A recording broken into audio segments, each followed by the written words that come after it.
I have an angel on my shoulder, but a devil in my head.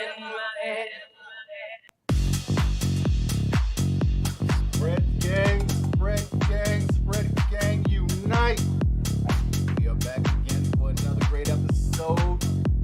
You know what it is. This is The Spread. I am Ghost Host. My partners in crime, Miss Elizabeth and Christina Magdalena. And we have our special guest today. We got our special guest in the building, Ivory Valentine, the infamous. What's up, babe? How you doing? Got a lot of things to talk about today. Can't wait. A lot of things to talk about today. The gangbang queen, one of them. There's a lot of y'all out here. We're gonna get into it, but before we get into it, I have a topic starter.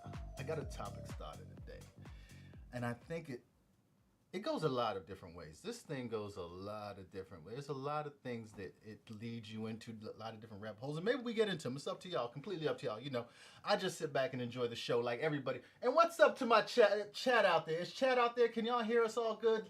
If you can hear us, say can't hear. Rose Stacks. Got music, barely here talking. Oh, okay. Oh, no. Can you hear now? Can you hear me now? Yeah, so this is our first live stream, right? So Yeah. we're going to be working out some technical issues potentially, but like... But thank you for joining us. So exciting. Thank Yeah. you for already being there. I know. Right. On Thank you for time. setting the alarm. All right. For those of us who show up on time. Not me. Should be fun though. Thanks for coming. This has got to be as... Have you done a live stream before? No, Me yes, neither. yes. Oh, you I did? Have. Okay. I have. It was the first podcast I ever did. It was. All right. Can you guys hear? Can you guys hear me? And then I did another one that was recorded. This is my third. Oh wow. How's our sound out there? Somebody in the chat, let me know. I see a cursor moving. Like a ghost. Ghost sounding like a ghost. LOL. Can you guys hear me? Can you guys hear us? Just let us know in the chat. If you can hear us good, put ones. If you cannot hear us good, put zeros. That's a live instructions. Nobody makes I know. You're It makes so nothing. That's better now. I'm such like bimbo brain sometimes because I'm like, huh? Like, what?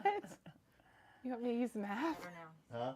Somebody said better now. Better now? Okay. Okay. Awesome. All right, guys. So let's get to it. So like I said, I have this interesting story.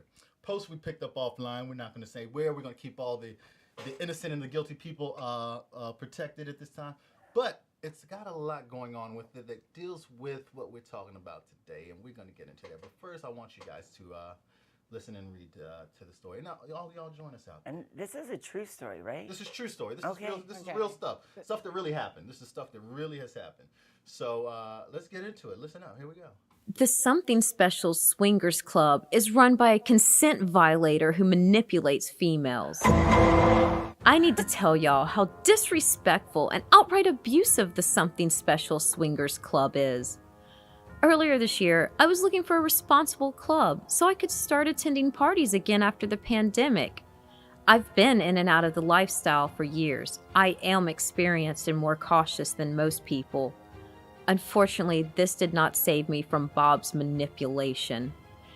He approached me over a year ago on a site. We had some convos about parties, but I wasn't ready to engage with strangers, so I watched his page, reading all the reviews and comments.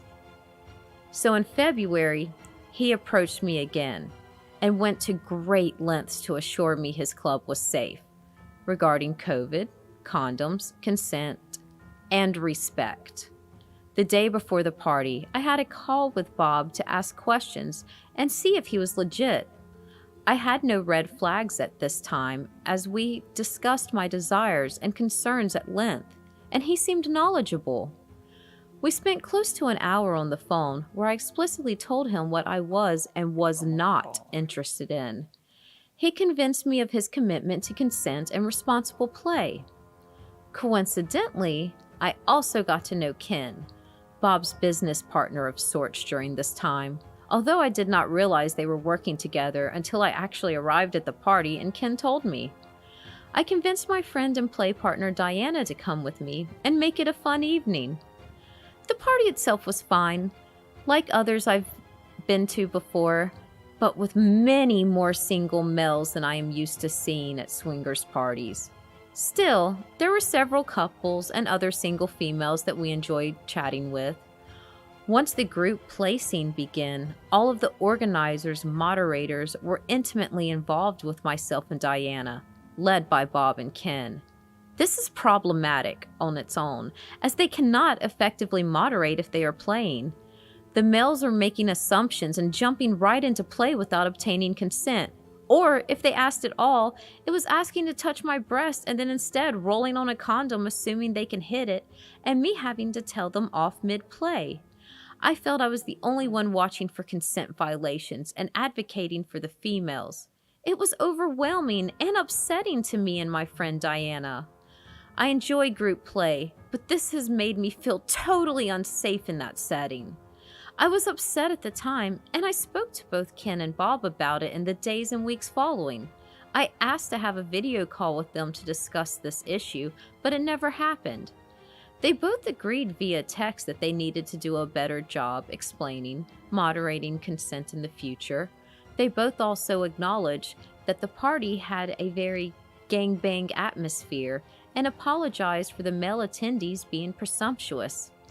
I decided to chalk it up to inexperience and never attend another event with them.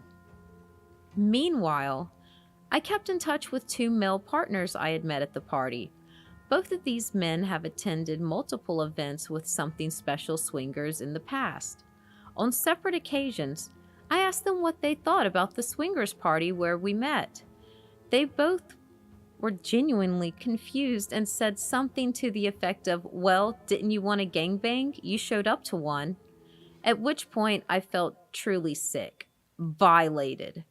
Speaking with these partners, I have realized now that Bob markets all of his parties to the male participants as gangbangs, regardless of his other advertising and what he explicitly tells the female guests.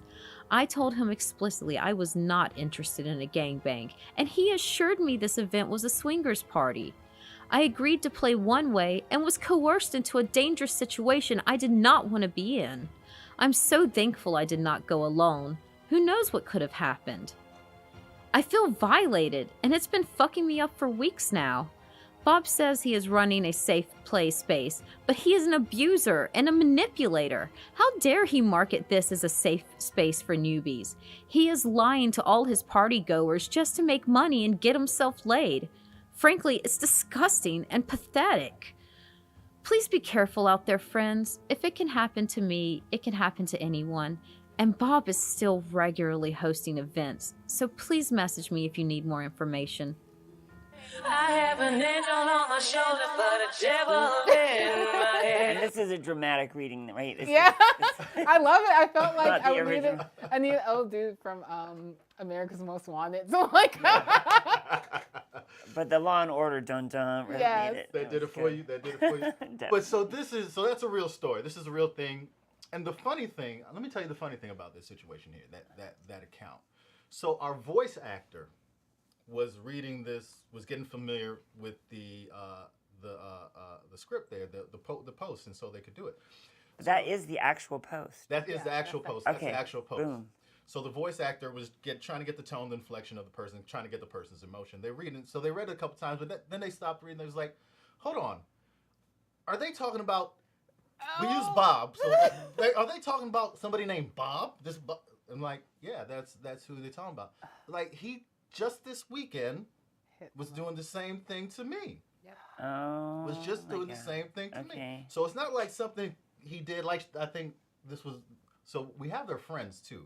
We can listen to the friends because it's slightly different. There's some interesting things that go on there. But so she's like, yeah, he hit me up and he was saying that it was just a regular, swing party, play party type thing. But what's interesting, I have another friend who, ironically, he told was a gangbang. But she's into gangbangs. That's her thing. So he had no problem telling it. Mm-hmm. So, but that wasn't my actual question. My actual question, Ivory, was, is it really guys' moves to just touch a boob and stick a dick in the mouth? 100%. 100% the move? Yeah, if they are if they're not swingers. That wasn't my real question, though. But go ahead, explain. Dudes in the scenario that this person described will go as far as they can until they're told no, and in this story, probably repeatedly. No. So boob dick, So boob that dick. is no. I've had my own situations that are very similar to that, and I will be like, yeah, I feel you. Right. Glad that you did your research, but honestly, I'm gonna make it real clear. If someone goes to that length to convince you in an hour-long conversation, Yeah.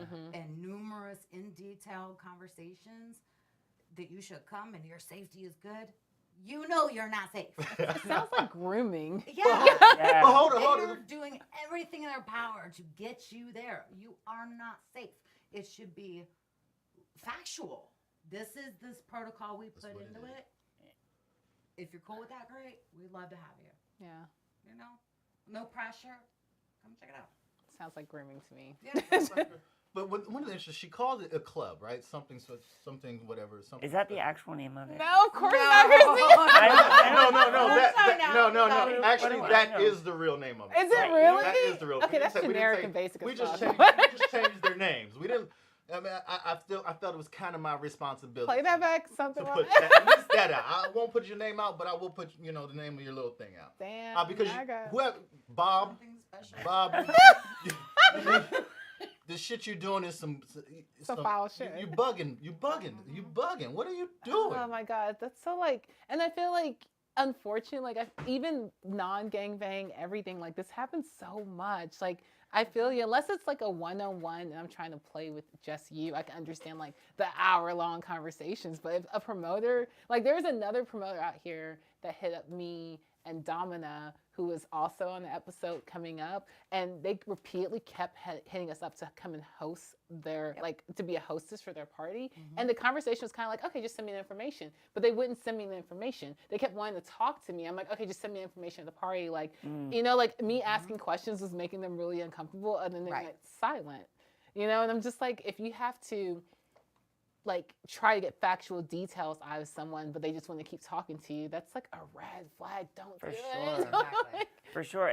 But the devil's advocate situation here is that they're gonna say that they're just marketing the same thing to you the way that you want to be sold it, right? That's what they're gonna say. Or to make you. I wouldn't say that. Because they're good manipulators. They're good manipulators. They know how to manipulate. I wouldn't say that would be the best devil advocate's Well, angle. okay, help me out. What's going? Here's a good devil advocate's angle. You are more of a devil, so. Sorry, I'm sick with it. Lord. But check it out, for real talk. So, CNC, think of the mind of CNC. Okay. A lot of people Consensual, engage non-consensual, right? non-consent, right? A lot of Nude. people like consensual CNC because a lot of things people think they're not into. When you put yourself in the hands of somebody in that situation, you find out a lot of times, a lot of people I've experienced. I haven't done anything in that. Most of my play in kink is CNC. I haven't experienced anybody say, I really didn't like that. There's damn, I figured out I actually am with that shit, right? So you find that a lot. So in this dude's mind, that's what he probably knows, But right? pause. Oh. You start out with saying, I am into CNC, right? You Right, have true. that I'm negotiation so that you know you're safe and it's not predatory. I'm not over here acting like Okay, I'm devil's playing- advocate, I'm devil- just playing devil's devil's advocate, advocate right guys, now. guys, I act like guys. I'm giving this man an out. There is no out for the shit the motherfucker's doing. Thank the you. shit lame as fuck. But no. So in his mind, that may be a train of thought, Okay. and it's a real train of thought because now this comes to my real question, and I think we talked about it a little bit before, but the concept of being labeled, and we're gonna play the other story as well. We're gonna play the other story. The concept of it being labeled a gangbang changed everything for us. Right. 100%. Because prior to that, reading between the lines, we know when people start writing their stories, they post and stuff, it gets dramatized and all that stuff. It gets exaggerated. That's what we do. We realize. But if you read between the lines, it's before they figured out that it was a gangbang. They wrote. Sound like they had a good time. Right. Yeah. Well, Talk. it didn't exactly sound like they had a good time. It sounded like they were dealing with consent violations. But they didn't leave. Now this is what we. Hey! So this is where we're getting ready to play her friend's story, because Okay. both friends wrote a post, and we haven't changed the words. Both friends wrote a post. They were both playing on the same bed, and it's interesting. This is On an the same interesting bed. thing. Oh, I know. I didn't Yeah. catch that. Say that again. On the same bed. On the same bed. Oh snap! Let's They hear were that. playing on the same bed. So this is the interesting thing, that you hear two perspectives, and pay attention to the consent part. And well, before you play that, I just want to say, like, coming out of this, the discussion that I want to have, that I want to ask you about, is what is the difference between a gangbang and a group play party? So let's roll it. Oh, that's a great question. All right, let's go. This is her friend Diana. My- Oh, sorry. My Okay, friend and Lano. I were coerced into attending this event that was marketed as a swingers party, only to find out later the host told the male attendees that the event was actually a gangbang. Unfortunately, he is still hosting events. I'm relatively new to this community and unfortunately have already learned some hard lessons from attending my first kink event. I thought long and hard about whether I want to post about this experience, but decided I would in the hopes of helping other new people avoid this same situation. My friend Tina and I went to a hotel kink party that was marketed as a swingers event in the DMV on Mardi Gras weekend earlier this year. Before we decided to go, Tina had started talking to Bob, the primary host, and Ken, one of the moderators. Tina is extremely cautious and more experienced in the kink scene, so she spent weeks talking to Bob and Ken, but eventually they won her trust. They were respectful and shared a very extensive vetting system for their male participants. On the day of the event, Tina called Bob to lay out our boundaries and expectations. She told him that we were not interested in participating in gangbangs because Bob hosts gangbangs individually. He does hold swingers events under a club name.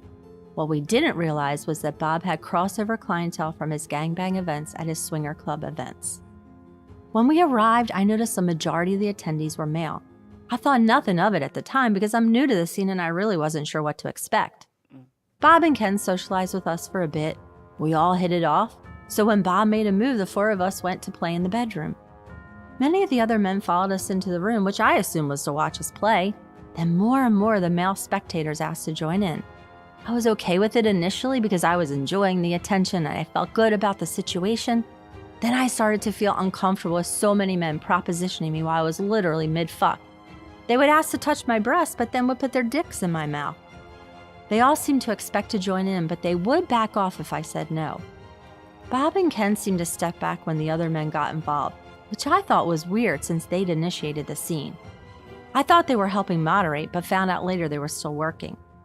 The longer I stayed on the bed, the more I felt things had gotten out of hand. Ken came back at one point and provided me with some aftercare. When he left, more men started hovering like vultures, so I decided to leave the bedroom. I was dazed and a little confused. Initially, I felt okay about the scene that took place. After all, the men would stop if I told them to. I tried to brush off the feelings of unease and told myself, I just won't let things go so far the next time I go to a kink event. Something still seemed off about the scene, but I couldn't put my finger on what it was. Tina and I talked the next day and we agreed that the overeager male participants made the whole scene feel gangbangy. We both felt it was inappropriate to have so many men propositioning us mid-play. We brought it up to Bob because he'd asked for our feedback, and he agreed to have a video call, but of course never followed up with us. Bob did apologize for the men's behavior via text and chalked it up to them being overzealous. I kept in touch with Ken and saw him twice in the month after the event. Ken told me that he disagreed with Bob's marketing philosophy and that there were problems between Bob and his employees. Eventually, all the other employees quit, and only Bob and Ken were left. Tina kept in touch with two of the male attendees from that night. She spoke to them, telling them that she felt that the swingers event had a gangbang atmosphere. They both laughed and kind of said, "What do you expect when you go to a gangbang?" They said that Bob told them the Mardi Gras event was a gangbang. I'm assuming this was Bob's marketing philosophy. I know exactly. This changes my whole perspective of that night. I had been holding myself accountable for letting things go too far. But now I realize the majority of the men there thought they were there for a gangbang, and that any woman or femme person that Bob brought back to the bedroom was up for grabs. Being new to this scene, I didn't realize that a kink event host shouldn't be initiating to the level he was. I want to believe they were just being sloppy with their duties, basically having their cake and eating it too, I'm certain that Bob knew exactly what he was doing when he brought Tina and I to those beds. Bob set things up for his gangbang cronies to push things further. Whether or not Bob was just being sloppy or truly manipulative, his leadership resulted in my friend and I attending a kink event under false pretenses and being coerced into participating in a gangbang. His actions resulted in our sexual manipulation. I've learned that many things were wrong about that situation, mostly through gaining more experience and talking to others in the community. The more I think about that night, the more it does not sit well with me. The scariest part of it all was that the host Bob specifically stated the events are safe for newbies, and I was one of those unsuspecting newbies. I hope sharing my story helps other people new to the scene avoid similar scenarios. It's been hard for me to come to terms with, but I now know what I experienced that night was wrong, and no one should ever be put into that position. I have an angel on my shoulder, but a devil in my head. All right, we gotta establish some facts. Because I think I know what event this is. Now that I really sit here and think, and you know what event. Okay, so number one, this was a hotel party. We've had. It was a hotel. Okay, party. It so wasn't actually a so club. Yeah. my whole thing, and y'all can drag me all day, is any party that is a hotel party, 9 times out of 10 is. It's already automatically gonna be a swingers party. I don't associate hotel parties with kink events unless they're hotel takeovers. Does that make sense? Right. Like, so hotel parties where there's a whole bunch of rooms that are being rented are swinging parties or gangbang parties. Like, I've never attended a hotel party that was a kink. Like, you know what I'm saying? Like, I see. Well, I've had a whole lot of female friends say they just assume it's a gang. If they say it's a hotel party, they just assume it's a gangbang. That's the first assumption. Mine are either gangbang, swingers, or swinky. What's swinky? Swinger kinky. Okay. So like knife play, But anyone going to a hotel party, I'm assuming you're going to have swinger or gangbang. Most of them. Go ahead. No, go ahead. Yeah. So, but I mean, the one thing that happens when hearing these stories is that it's sort of. Bob's an asshole. Yes. Right? I want to thank the ladies. I want to make sure the ladies, if y'all happen to see this, thank you guys for your posts. Yeah. Yes. You guys did the right thing. I have questions. It's not an attack on you. It's just questions, But definitely shout out to y'all for Tina and Diana. That's not their real name. But shout out to y'all for putting this out there. And we didn't change the name of the group. So if any of you hear that group and you want to have a conversation with Bob, tell Bob, yo, that shit is lame. You're an asshole. Stop doing that shit. But go ahead, y'all take off. Well, y'all have fun with it. I mean, just to start, it unfortunately, that was a manipulative situation, but part of why we're here today is to talk about why gangbangs can be cool, right? Yeah. So gangbangs are not necessarily bad things in and of themselves, right? A lot are, but not all. Yeah. We're gonna get there. We'll be real with you. We're gonna get But there. I thought the interesting part of that was the label gangbang changed everything for him. So even that's what I want to. So the get to. consent part, where it's talking about, if you listen to her story, if I told him no, they would stop. Right. If she in her side of her version is, if I told these guys no, the same thing happened though. Touch a titty, stick a dick in their mouth. Right. Yeah. Right. I don't. And that's my biggest thing. It's I know I'm very strong with my opinion on the show about if you don't like something, fucking leave. Make it stop. Say no. This is making me uncomfortable. This is gang banging. This is not why I signed up for. So I'm gonna dip. But I understand being in situations where, especially as femme presenting people, we feel some kind of we just can't say no because No, you didn't listen to the key word.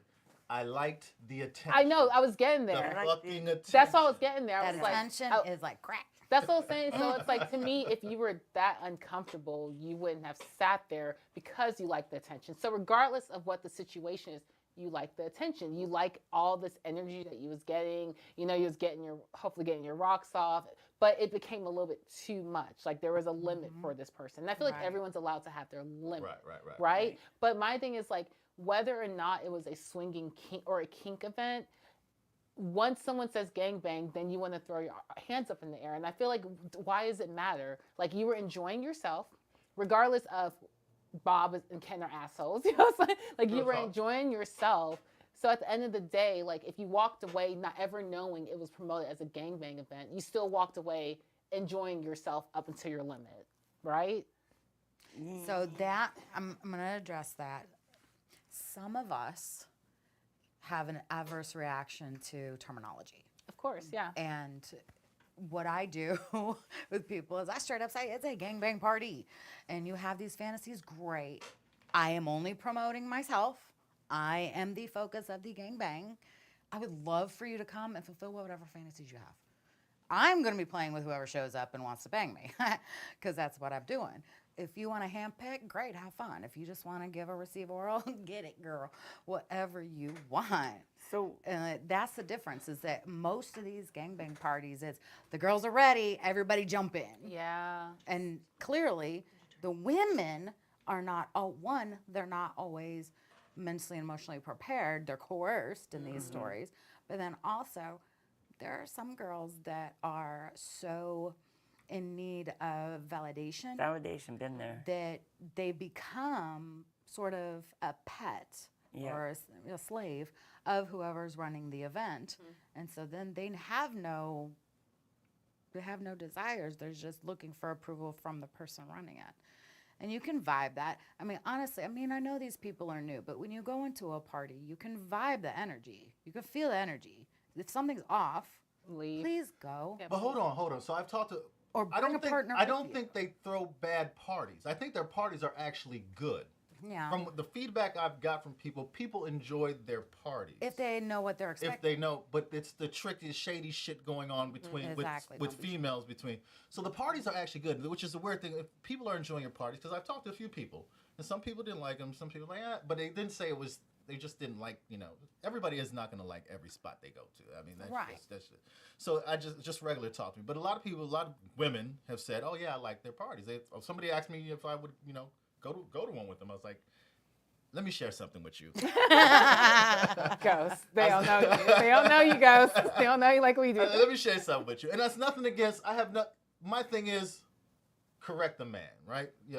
I'm not telling, we should blame him and blackball him. No, you need to stop doing this shit. Yeah, be upfront about your shit. Be upfront about your shit. I'm not saying everybody need to shit on you. Well, at this point, we need to shit on you. And get your shit so you get your shit straight. But give you the opportunity to get your shit straight because it doesn't make sense. The shit don't make sense. Right. It really don't make sense. So besides a label, is there any difference between group play at a Swink event and a gangbang? Of course. A group event typically has multiple girls, multiple guys that are predetermined, pre-agreed upon, right? Not always, but usually. And the numbers are usually more matchy-matchy. Okay. When it comes to gangbang, you've got people that are on the receiving end. You've got pitchers and batters, Tops and bottoms. It's a little more expected. I'm not going to lie. The play is a little more expected. It's a little more When expected. it comes to group There's an play, it's expectation. more agreed upon in the moment or just before. It's not say, hey, this is a gangbang and these are girls. They're all holes open, Well, yeah, so like in the kink community, a lot of times, like there's this expectation of don't interrupt a scene, right? Right.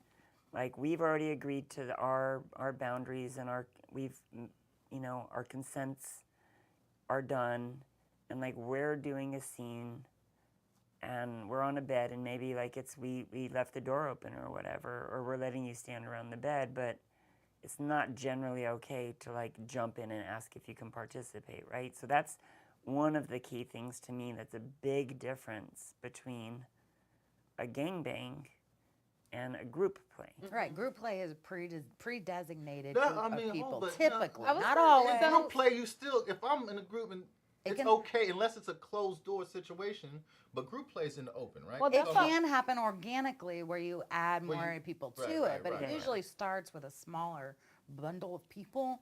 But the consent part that you're bringing up is a kink consent versus Yes. swinger That's what I was consent. gonna ask Right. about because Yeah, when I I need to walk know into a this swingers, too. like in a kink in a scene, I don't expect anyone to tap me or touch me or interrupt me or Right. or speak to the person who's bottoming for me. Like if I take a clear break or step back and someone wants to ask me a question, that's okay. But I feel like when I go to swinging events, people touch you, talk to you, cheer. Like everyone's always injecting. It's a different social space. Yeah, like you're getting injected all the time. So I feel like when I and this is again because for the people who don't know, I'm on the kink side more than the swinging side, and through this whole entire show and just coming to this wonderful place, I've learned so much more about the swing side. But coming in like fresh off the street, I always thought like I don't do swing events because everyone's gonna expect me to fuck, because I already have that thought in my head, you know. Yeah, but I feel like and of course we've taught our amazing spread gang that like, you know, that's not always the case. Like you should be able to go to these events, swing events or swing events or group play events, and not expect to participate, right? And it's not a bad thing.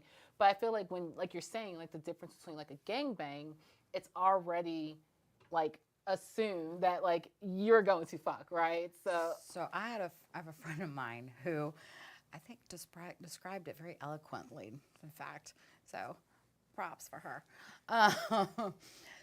At Kingsters, ask for consent every step of the way. And I train anyone that's coming to my parties. Consent is the quickest way to seduce a woman, because we are not granted that in normal society. Yeah. So if you're asked to grab our booty, oh my God, yes, please, honey. Simply because you asked. I'm a tease, so I say no a lot. That's fine. Christina's like, but the majority... No, don't touch it. The majority of women are that way. Will tell you. I'm not saying all. Like, that would be ignorant of me to say all. But the majority of women would be like, oh, shit, I'm not used to this. Bring it, baby. Yes, you might. Yeah. You know? And then, man, I'm getting lost. It's okay. But then group play also. So you got Kingsters, which are super strict. You've got swingers, which are... Let me see how far I can go until you tell me no. Yeah. Okay? And then you've got gangbangs where the play is expected. Now, I train my guests that come to my party, and I say train not disrespectfully, because my super motivation is gangbang boys know I love the fuck out of them, okay?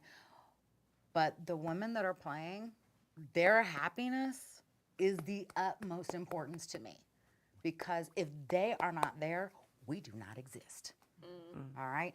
And as far as I'm concerned, I'm only playing if I'm happy. So why would I put any pressure or expect anyone else or allow anyone else to put pressure on them? So let them be. Consent every step of the way. If you ask to touch a boobie, that's all you asked for. So, like, they're But they're different. still going to put their dick in front of your face and hope. They're going to hope. They can have all the hope they want. And be standing there just like... But we haven't even really introduced you properly. Like, we jumped into this thing. Dropping all these gems. Y'all but there's a reason why you know all these things, because you've been doing gangbangs for a while now. And you are hosting them now, too. You just have a lot of experience. You're opening them up to, you know, people as well, which is important. And it's, you know, just like talk to us about like who you are and what you do, because not everybody who's watching this knows. All right, thank you for that. Yeah. So my name is Ivory Valentine. I've been in and out of the swinger and kink world for over 20 years. In and out, you know, because you got to take breaks for your own mental health and everything, and goals and all that. I spent 2.5 years managing a swingers club. The name will not be named. Sorry. And I do host my own events. I attend plenty of events, support other club owners and party owners, because, you know, I don't always want to work. I host parties when I want to. Outside of that, but I am known mostly, I'll admit it, in the community as a gangbang queen. But I do various types of events, from gangbangs to swingers parties that are strictly couples to more LGBTQIA welcoming, you know, all of it.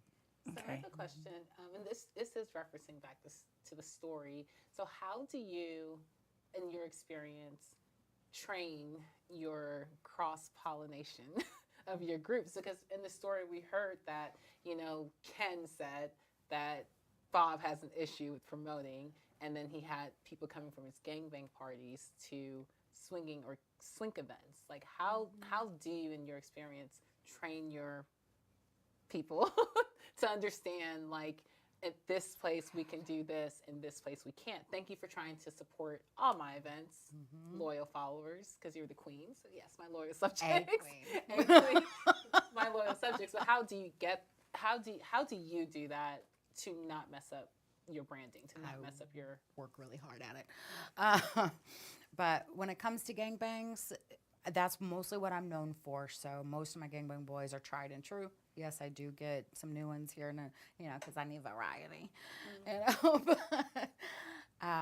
they have if you get to know them, they have a very different mentality and comfort level, socialization skills, like the whole nine is very different from swingers.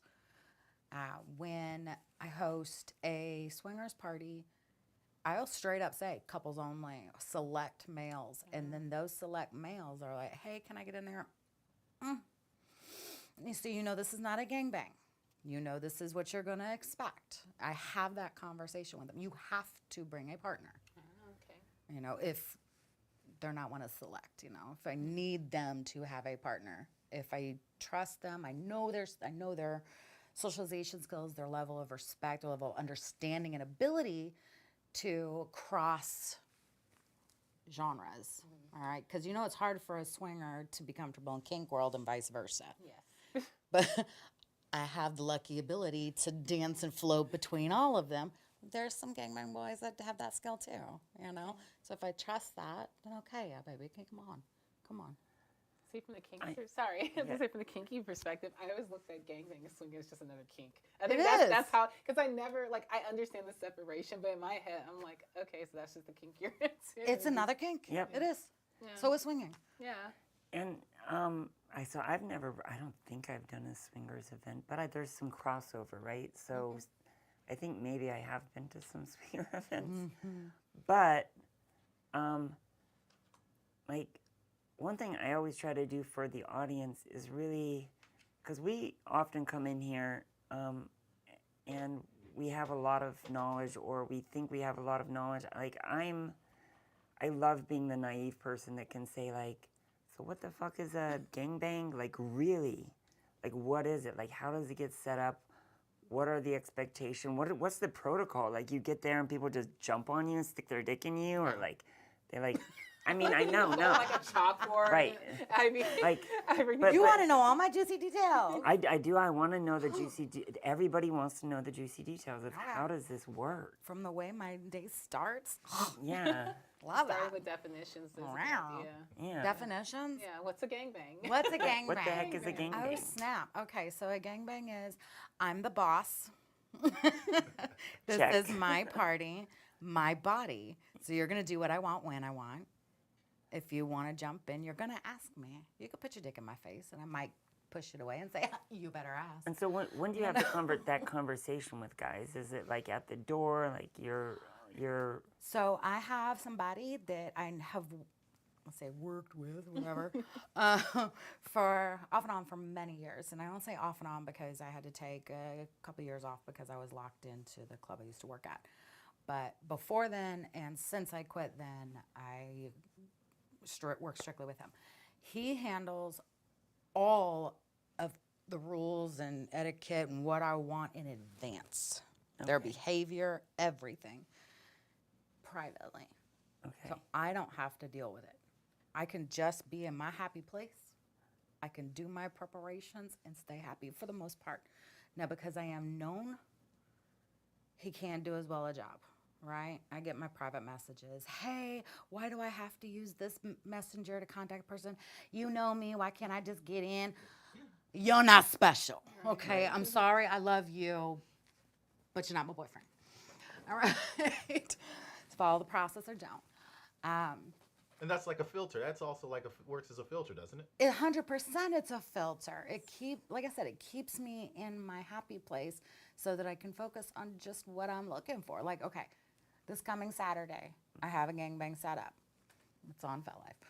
Under Ivory Valentine. Under Ivory Valentine, under events. And we've already been in communication. Like, he's screening them, he's doing the checks, making sure everybody knows, look, Ivory wants this.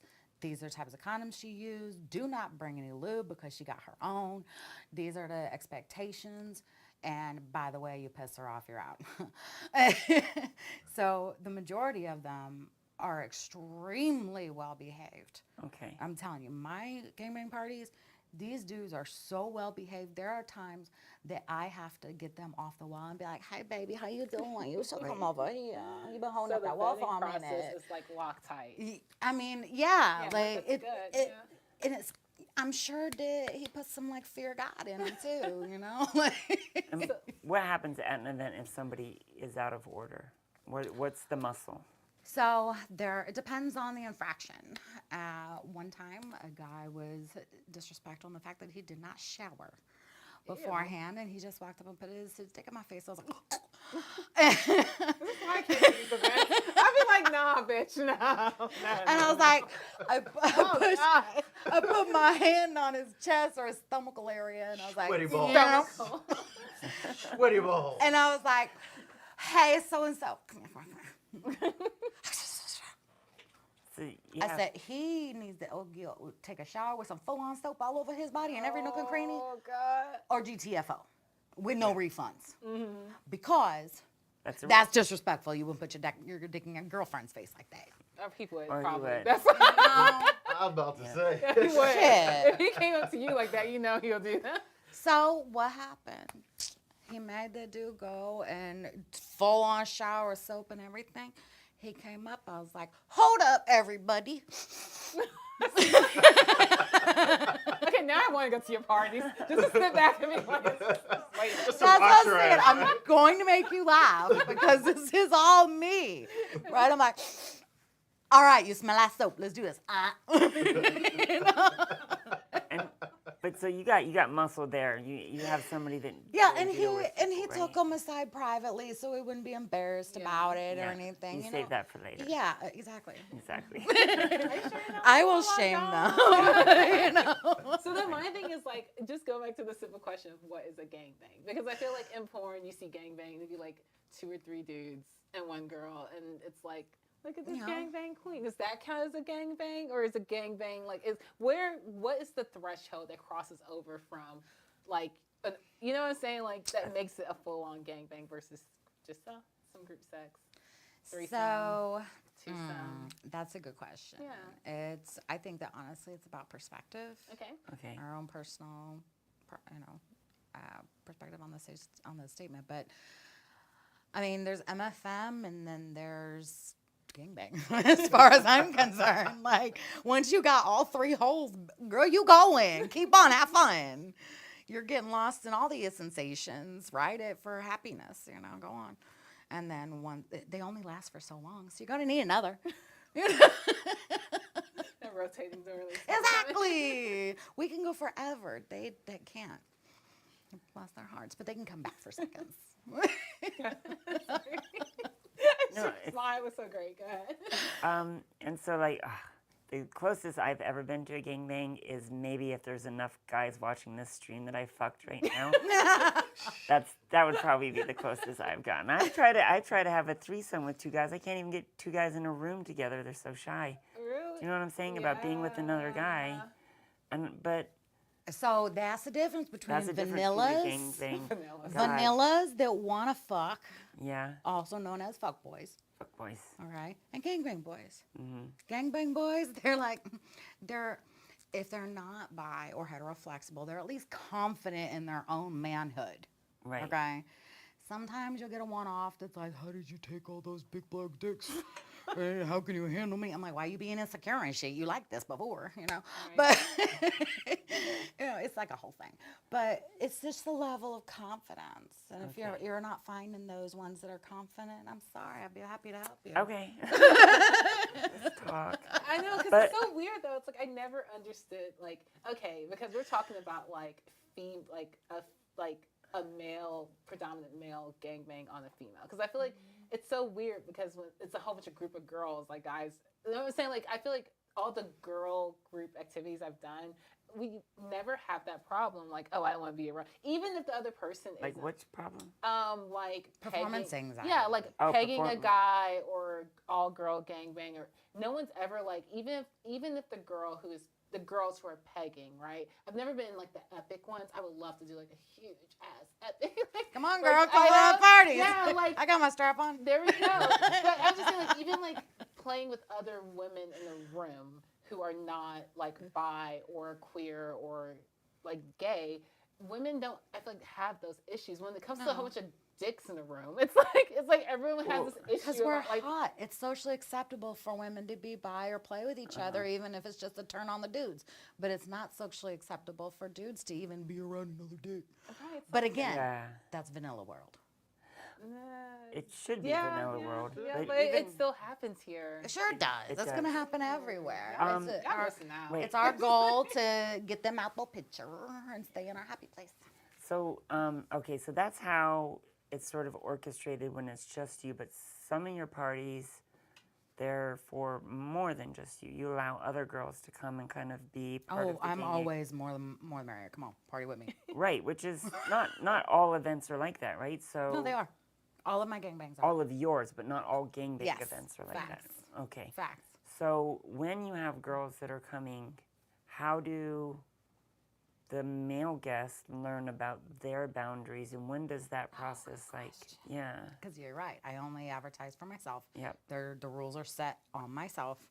And I make sure that my partner tells them this is what Ivory wants. As far as the other girls, you're just going to have a conversation, bro. Okay? One of them that's standard across the board at all of my parties, all my gangbang parties specifically, is non-latex condoms, period. No latex at all, because I'm allergic to it, and a lot of women Are allergic. or they don't know that they are, and they end up having that sensitivity of BV, that fishy smell, So just keep it clean. And another rule is, I don't want dudes bringing their own lube. Don't get fancy on me. I know what my pussy likes. You get some organic stuff that my pussy may not. Plus, if you're mixing 5 or 10 different kinds, then it can, who knows what kind of chemical reaction you're going to get, right? Exactly. And I'm not sharing my stuff. I tell the girls, it's a process because we're all learning. Bring your own lube because your pussy knows what your pussy likes. So you're having like the same type. So your partner, let's say business partner, is vetting for you, and on the side, you're the one talking to these girls, like, hey, like. I talk with the girls. Okay. Like they know me. Like they're coming to party with me because they know, they like me. So you're still giving them like the talk. I'm giving the girls the talk. Yeah, I'm that's giving what the I girls mean, the talk yeah. and some of the dudes because, they message me anyway. But with the girls, I talk directly to the girls. You need to tell them what you want. If your back door is not open, you stress that. Right. But these dudes aren't the one. I mean, I got a friend in the audience there. She could vouch for me. These dudes at my gangbang parties are not as aggressive as a lot of them at other parties because we put the hammer down on them in advance. Consent, consent, consent. And so I rule the roost. I want what I want.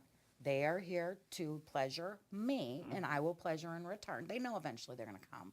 But true gangbang boys, and I'm just going to say it, true gangbang boys know it's not about them. I hear that. It's Louder. For It is not about them. It is about getting me off in as many ways, as often, and as much as you can, so that I can go to sleep tonight. You really think that's most dudes' mentality, though? No, I said true gangbang boys. Oh, true. Okay, you're right. Okay. I stand corrected. Like, did you not hear me? And I have spent 5 years building this group of men, adding and weeding them out. So yeah, most of them know that, you're going to spend some time making me squirt, making me come as hard as possible. Okay. Eventually you'll get your nut, but not right now. So a lot of the guys that you have that are at your parties are guys that you've built relationships with. Yes. Like, you know them pretty well now, and you know what they like and what they know what you like. I'm very good friends Yeah. with a few of my gangbang boys and their girlfriends. Yeah. And I'm like, I love these dudes. It's a mutual respect. Like, I'm there for a certain thing. You're there to give it to me. Hey. There's no tension. There's no argument. It's just like, hey, let's get the fuck. You know what we did last time? Yeah, let's do that again. See if we can repeat that. And the reason I'm digging in on it is because I know a lot of girls want to try this experience, right? Yeah. And so, but they're afraid to be the center of the party. They don't want a whole party built around them. They maybe they want to go and just like me, I would love to go and fluff for an evening or something, right? I just want to watch. That sounds fun. Can I? Come on. Or watch. I'll hold your hair, Christina. But like, they all want to know like what is the real deal. Like, is there going to be somebody there watching and making sure that like, is there muscle for them too? Is there a monitor for them? Yeah. Oh, good question.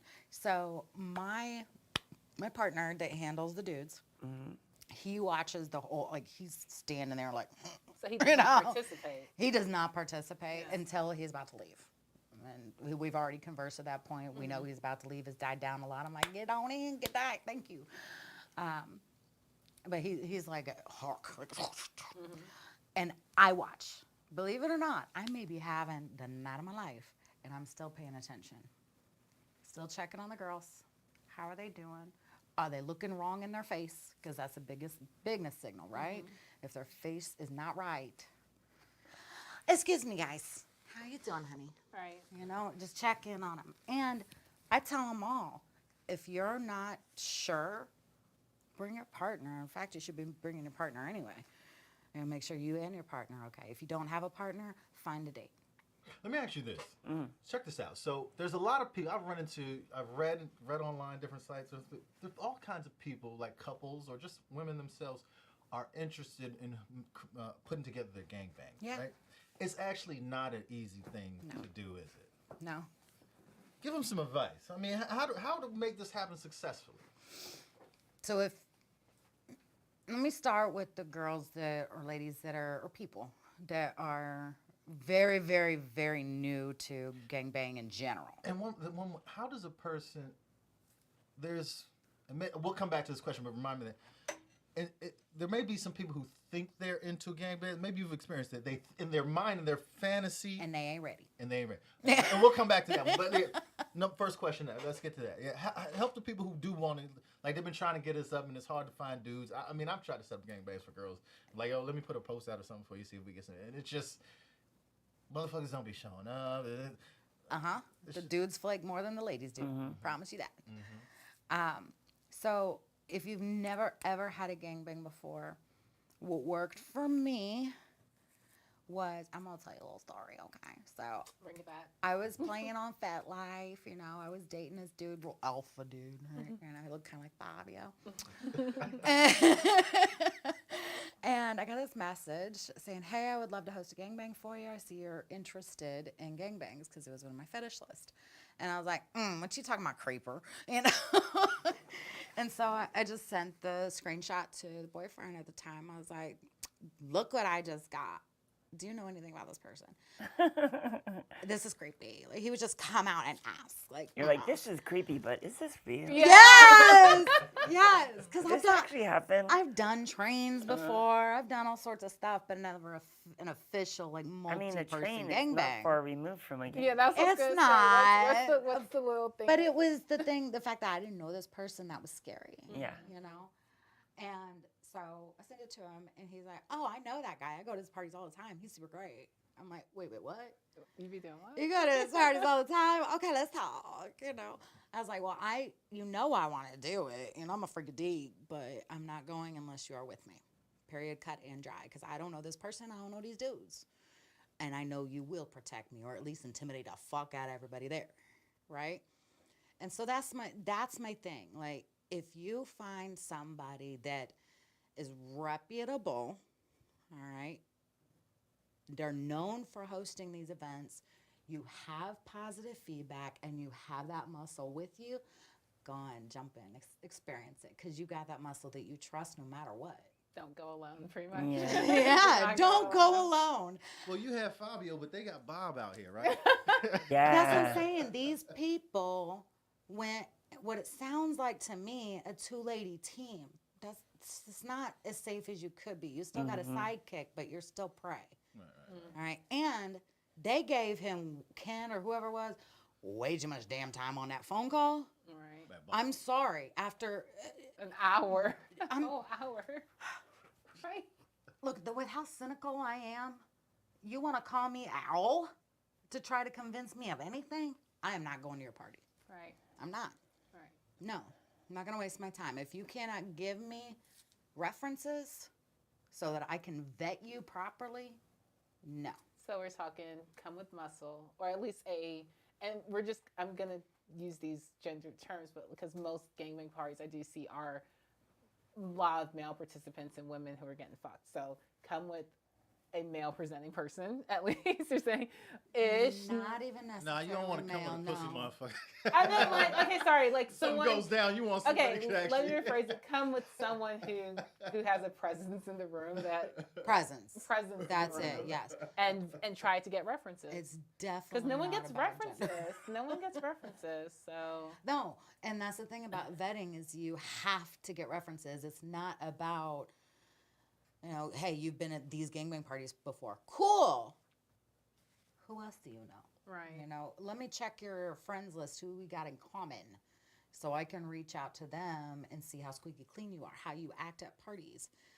Could I possibly get your ID so I can run a background check and make sure you're not on the sex offenders list? So what do you do if you're solo female though? And just sit it out until you can find some friends? Because I feel like that's the scary part, right? Like if you're solo. Or it's part of the thrill. Which one is it? True. I mean, Both. I do have single women that come to my parties, and I'm always going to have their back. Well, Always, it's but your that's me. party. So this Your is where party. my Right. gendered sexist question is going to come in. Of just and I know my answer to this. What are the differences you see? Because I mean, even though you are not doing the vetting part, it's still your party. I do some of it. Well, you get what I'm saying. Like you're not like out there. Like you have someone to take a lot of that off your Most of plate. it, yeah. So where are Or the those differences parties, in yes. your experience of throwing parties for so long, or just participating in parties, to throwing parties, or working with clubs from a masculine cis male mostly? I'm just gonna throw it out there, but a guy running a party versus a female running a gangbang party. Oh, so I love that question. and I I'm love that using these terms question. on purpose because I do feel like it's mostly cis men Yep. running parties more than any other gender. And it makes my nose go. I mean, not male bashing. I promise you. No, I'm not male It's the lay of the bashing. land, and I have to call it how I see it. So Oh, and so I've been around a hot minute, dealt with a lot of not so great people, experienced a lot of not so great things. Okay. So that's why when I hear these stories, I'm like, trigger. I'm like, oh man, I've had stuff like this happen. Okay, girl, what you thinking? It's fine. I did it too.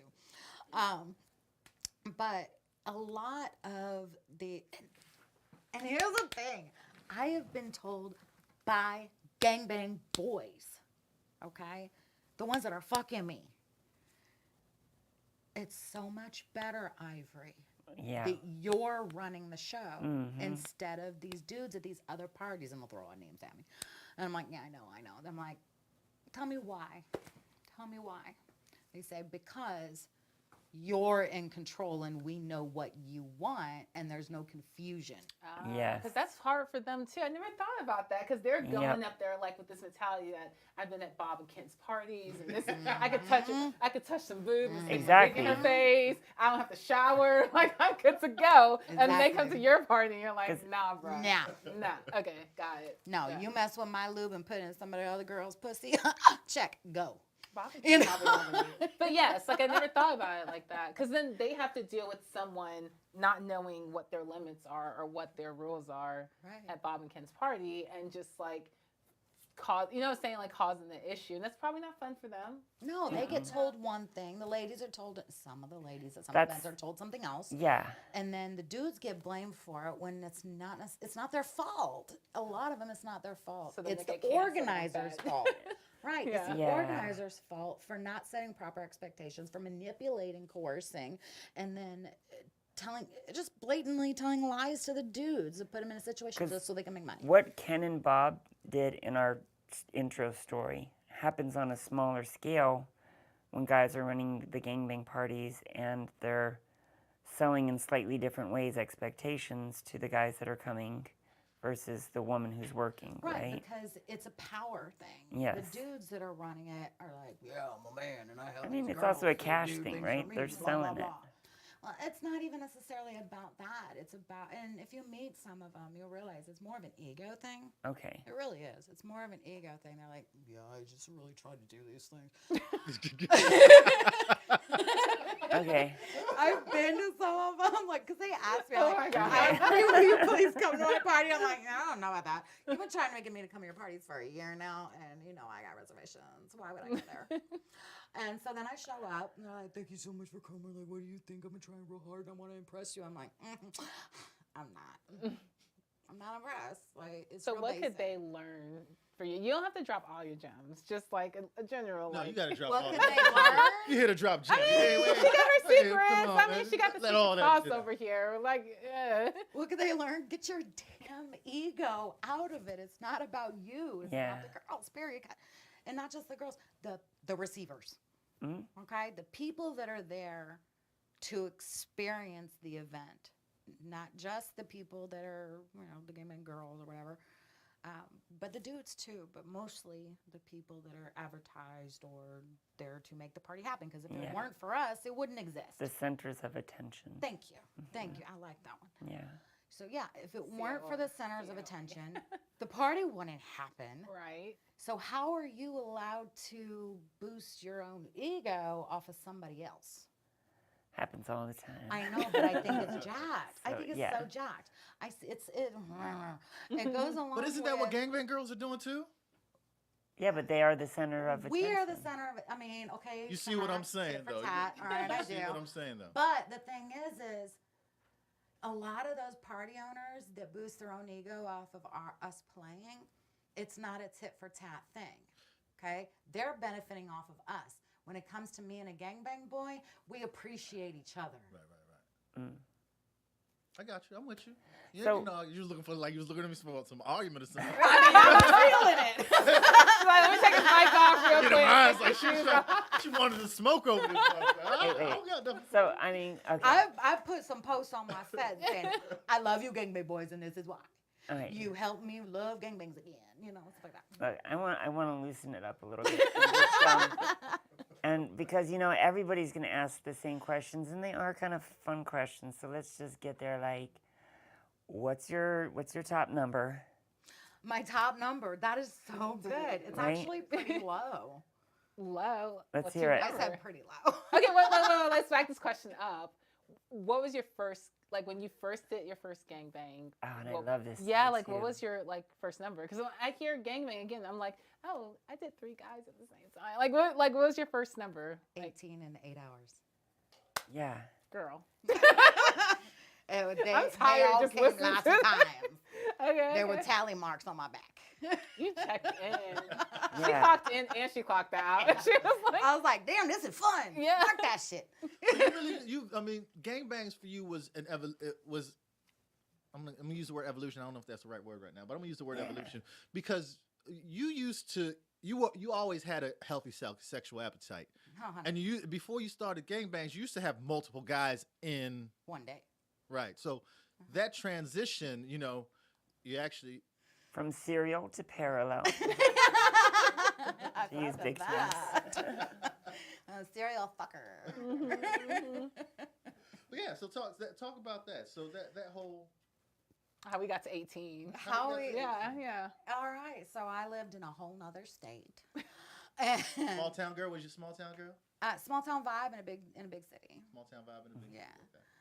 And in the Midwest. Okay. Okay. Y'all Midwest That kind of people, energy. just saying. We be nasty. I hear. I know. That's where the energy comes from. It's called a whole vibe. Yeah. So, but no, I been married and divorced twice. During and in between, I do what I want. Or I do, my first husband, he wanted me to fuck him and his best friend. I'm like, all right, it's cool. And then we bring other girls in too. So, that started off. Lost my virginity in front of 3 other dudes on a couch when I was 15. So that's automatically swinger, Oh, yeah. credit, right? Yep. Giving a blowjob at 14 in a tent with my friend, getting eaten out by a boy that lived down the street.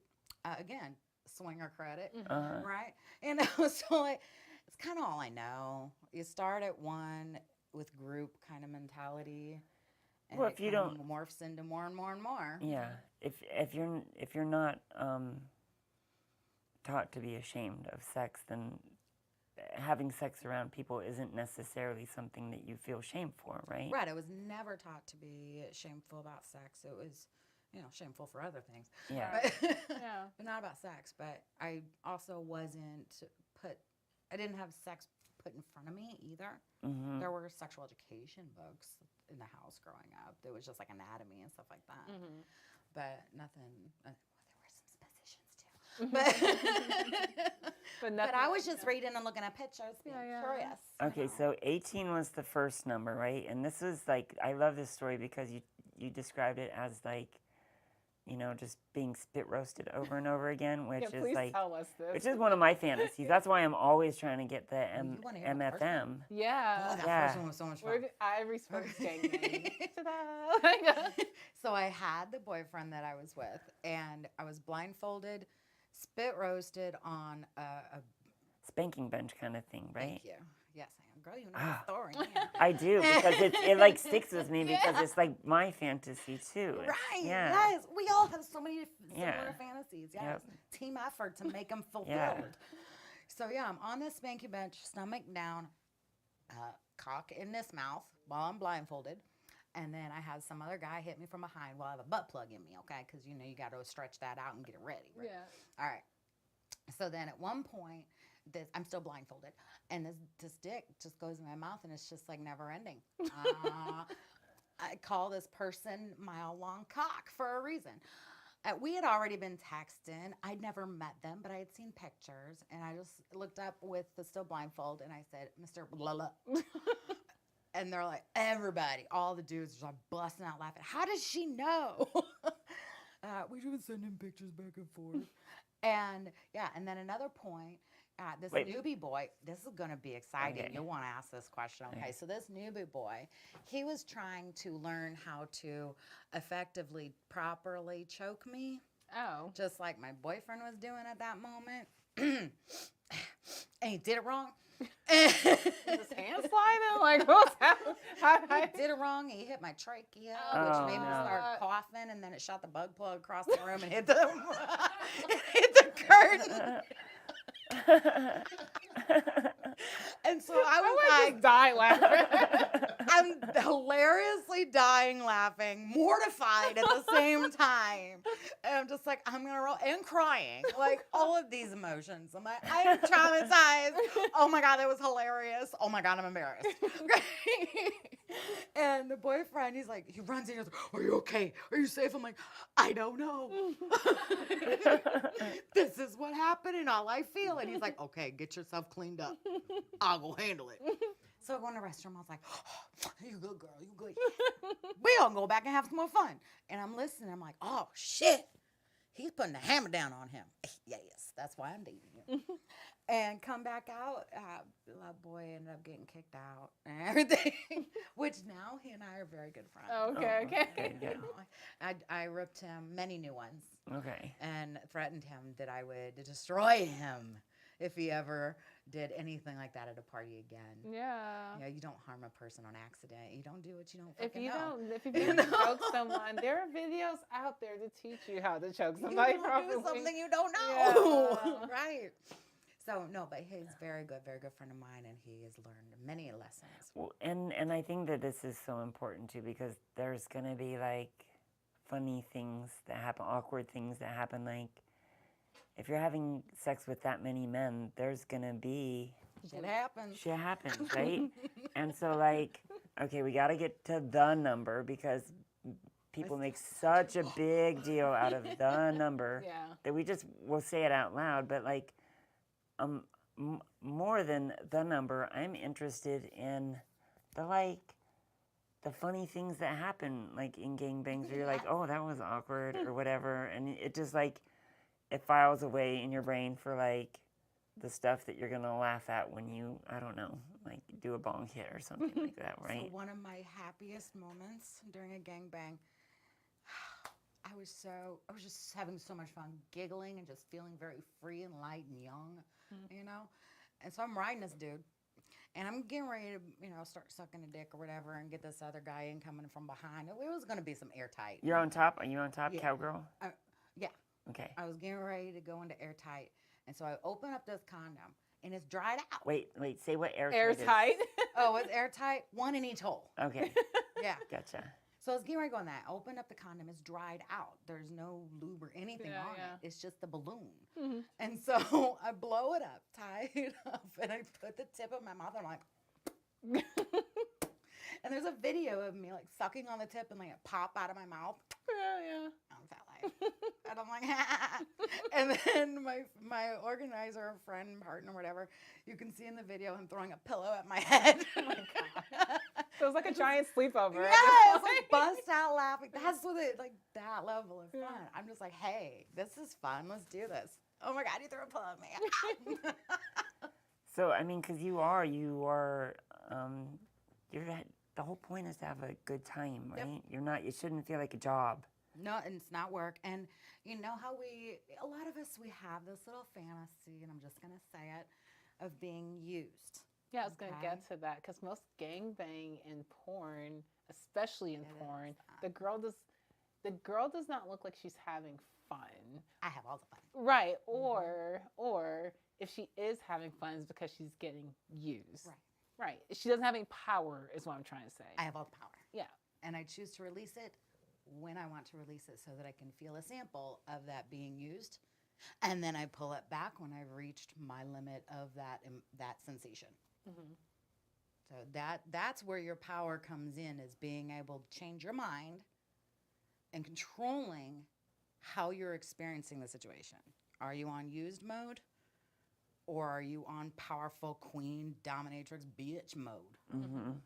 And the dudes will follow in turn. Is there They a will pillow listen. princess mode? Christina's Nice like to meet asking you. for a friend. I live a lot of Asking my for a time on friend. my back. Okay. So we're friends. It's Okay. Yeah. No, and then you can be a pillow princess and a gangbang girl. You totally Okay. can. All right. You rest your head off of the side of the bed so you don't stress your neck. Okay? And then also you can lay on top of one on your back and put your head down kind of over their shoulder. And then they're in your booty hole. And then you got another one on top of you and another one this way. And it's like win-win-win. So you're still resting. Okay. I'm all about resting. I have a bad neck. Yeah. I mean, that to me, the like sex can be work. It can be exercise sometimes. But like for me, the fantasy of That's also like people in gangbangs. I'm like, y'all don't know how tiring this shit. Yeah. Or even multiple partners at one. Like, it's It makes just you so so tired. It can make you it's so a lot of calm. core. Yeah. A lot of core there. Yes. So just like say it. What's the number? 26. 26. That's a big number. That's it. Yeah. How long was that? 26. Just curious, because 18 was like 8 hours of fun. Oh, God. let's see, it 26. started. Was that 8 hours? Clock in, clock out. Trying to remember. It was a while ago. I haven't surpassed that because I don't need to. That's How what I wanted to come? ask. So about. you don't, Yeah. you're not aspiring to push past 26. No. How come? And so I spoke on the phone with a legit porn star. Is it okay if I mention her name? Yeah. Okay. Go for it. So I spoke on the phone with Lisa Sparks. She is a known gangbang girl, and she is the queen.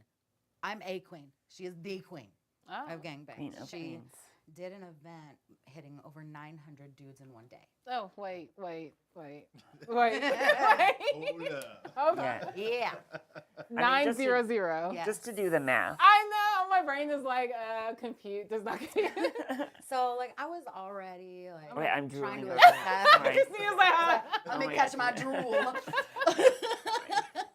So I was already clearly when I'm talking to her, I was already in this whole mindset of questioning, do I really want to be looking for higher numbers or do I just want to have fun?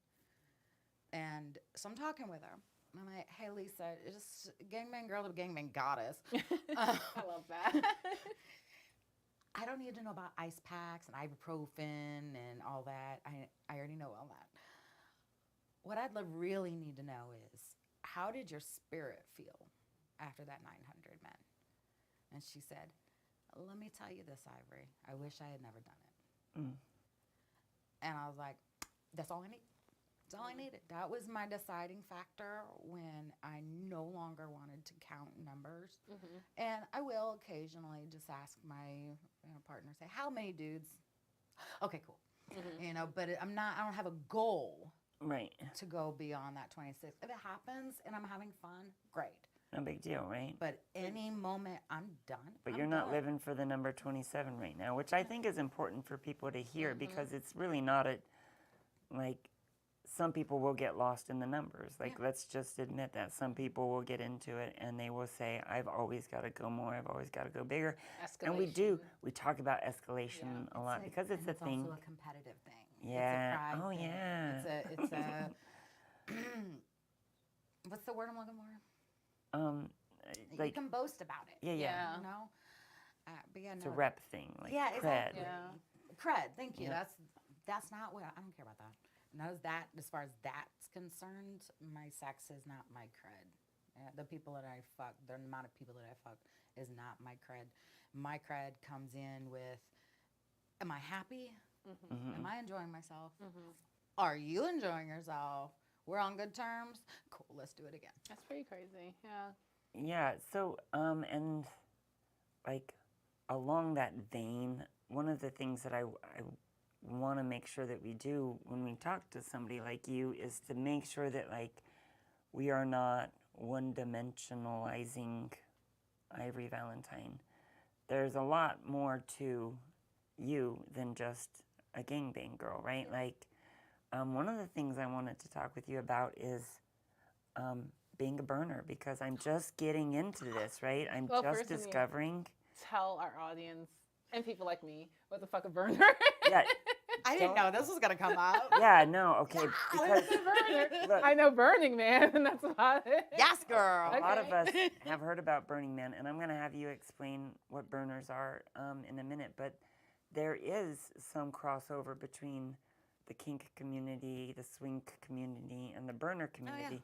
It's not all one and the same, but there's some crossover. And so as it's sort of bled into my life a little bit, and I've started learning more about it, and I heard that you were doing it, or that you've been doing it for a long time. 15 plus years. Yeah, I thought, well, this is an opportunity for me to learn more about it, but also for the audience who might not understand that there's a crossover there. Oh, nervous. Say, there's this whole nother thing out there that is cool and fun to do. So what is burning? So there, okay. So a burner is... There are 10 principles to Burning Man. Yes. All right. BurningMan.org is the best place to find it. You can also Google principles of Burning Man and find little lists or whatever. And those lists are basically how you want to treat your experience at a burn, but also in general, all of society. All right. Leave no trace. So don't leave your shit around. Pick up after yourself and don't fuck up nature. I mean, respect our planet, man. Be a hippie. And you're welcome. And then there's radical expression. Be you. Yes. Be you. That's the thing that really got me. Or freedom of expression, really. Yep. Be you. Radical self-reliance is my favorite. Okay. That's own your own shit. Literally, every day of your life, own your own shit. Because it's not just at a burn that you might hurt somebody's feelings or need to be self-reliant on things. You have your food and your sleeping bag or whatever, but you also got to pay your own bills. Yeah. Own your shit. These are real core principles that don't just function at a burn, but in all of reality in and of This itself. is like a way of life. Exactly. In my head, I see Burning Man and I think of Coachella, the hippie version. You know, because for someone like me who don't like, all I know is Burning Man. I'm like, oh, this looks like a great festival. It looks like a great. In my head, it's always been a great arts festival that I would like to attend. A tribal art festival, kind of like I can't even think of like the one that they hold in Costa Rica every year under the Moon Festival thing. Like I think of it in a version like that, which also has a whole following of a way of life. So I never thought about it like a lifestyle. We're basically just hippie ravers. Really, it's like hippie raving. Thank Yeah. you for saying that. Where a lot of us, not all of us, but a lot of us are either ravers or retired ravers Okay. that needed a lot of the same EDM environment, but needed a different community because peace, love, unity, and respect doesn't really happen in raving world anymore. It's called Plur. Doesn't really exist anymore. It did in the 90s and early 2000s, but whatever. I'm a baby raver. And there you go. So yeah, so it doesn't really exist. But in the Burning Man culture, the principles are very strict, and there are a lot of communities throughout because they're all regional, and then there's the Big Burn. Yeah. And they're all super strict on those core principles. Yeah. And one thing I didn't realize is that, you know, there's some discussion in the burn community about adding the 11th as consent, which I thought was really interesting because it's a direct spillover of the kink community into that Burners stuff. are more about consent than I the know. kinksters are. Yeah, I know. Really? I'm telling you. Um, Yeah. Consent. Don't touch a piece of art without asking. Don't touch somebody's chair or tent or anything without asking. Consent, consent, consent. So like when I am out here in the swinger and kink communities and I'm educating, am I at parties or whatever, I'm telling them, look, I'm a burner. I'm going to consent with you every step of the way because I need you to do that with me. I need you to do that with people in general. And trust me, you're going to have a whole better life if you do this.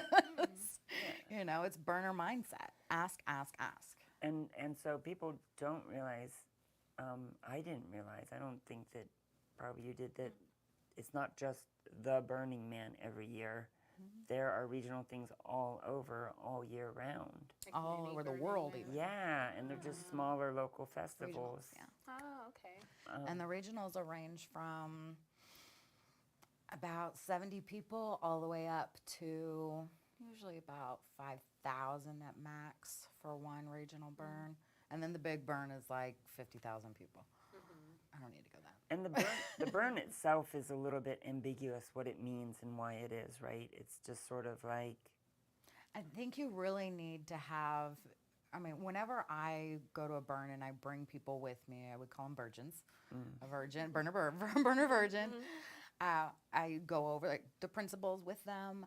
I educate them about the burning of the effigy and how to use that to help them. And what it is, it's a cleansing experience. All the crap that you've been dealing with for a year or however long that you are still struggling with, you imagine it going and sending it into the fire to be burned away so that it's no longer yours to hold on to anymore. You can be free of it and heal and move on. And, I mean, I think it's okay to talk about, but you met your person at a burn. Yes. I did meet my person at a burn last year. Oh, gosh. I mean, so here's the thing, is that I want people to know that, like, you can be a gangbang queen and still have your person, right? Thank you Like for that. Yes, it's Yeah. hard. It has been a hard road because a lot of people judge and they assume, and there's that song, they'll be assuming. Anyway. That's a good question, too, because we definitely talk on the show about a lot of times we come back to relationships. And we have like a whole it was a whole one-part episode on just relationships within the alternative lifestyle. And like, talk about that. I'm curious because I have my opinions on... I'm like the one here who doesn't date. I never dated kinky, like which I realized was my biggest mistake in life. Yep. But like because of like that whole like, okay, if I need to date someone, then I'm not going to look to my community. I'm going to look to this vanilla world for dating because that's what dating is supposed to be. Because of vanilla teachings. Yeah. Yeah. But ultimately, you need to take care of yourself and what you want and need.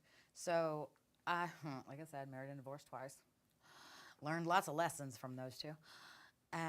But yeah, in my lifestyle, what I do, it's very, very difficult to find a partner that is can legit understand. They either want to own you, profit from you, control you, or they judge you, assuming things that aren't real. Just because you like to get a whole lot of dick doesn't mean that you like a real, doesn't mean you don't have morals or you don't have a heart and you don't really love them, Ooh, you know? or like what someone just recently told me is like falling in love with a stripper, but then asking her to stop stripping. It's like, Yeah. that always kills So me. you decided to date me so you could then change and control me. Yeah. No, bye. I've been there, done that, not If repeating it. you liked me here.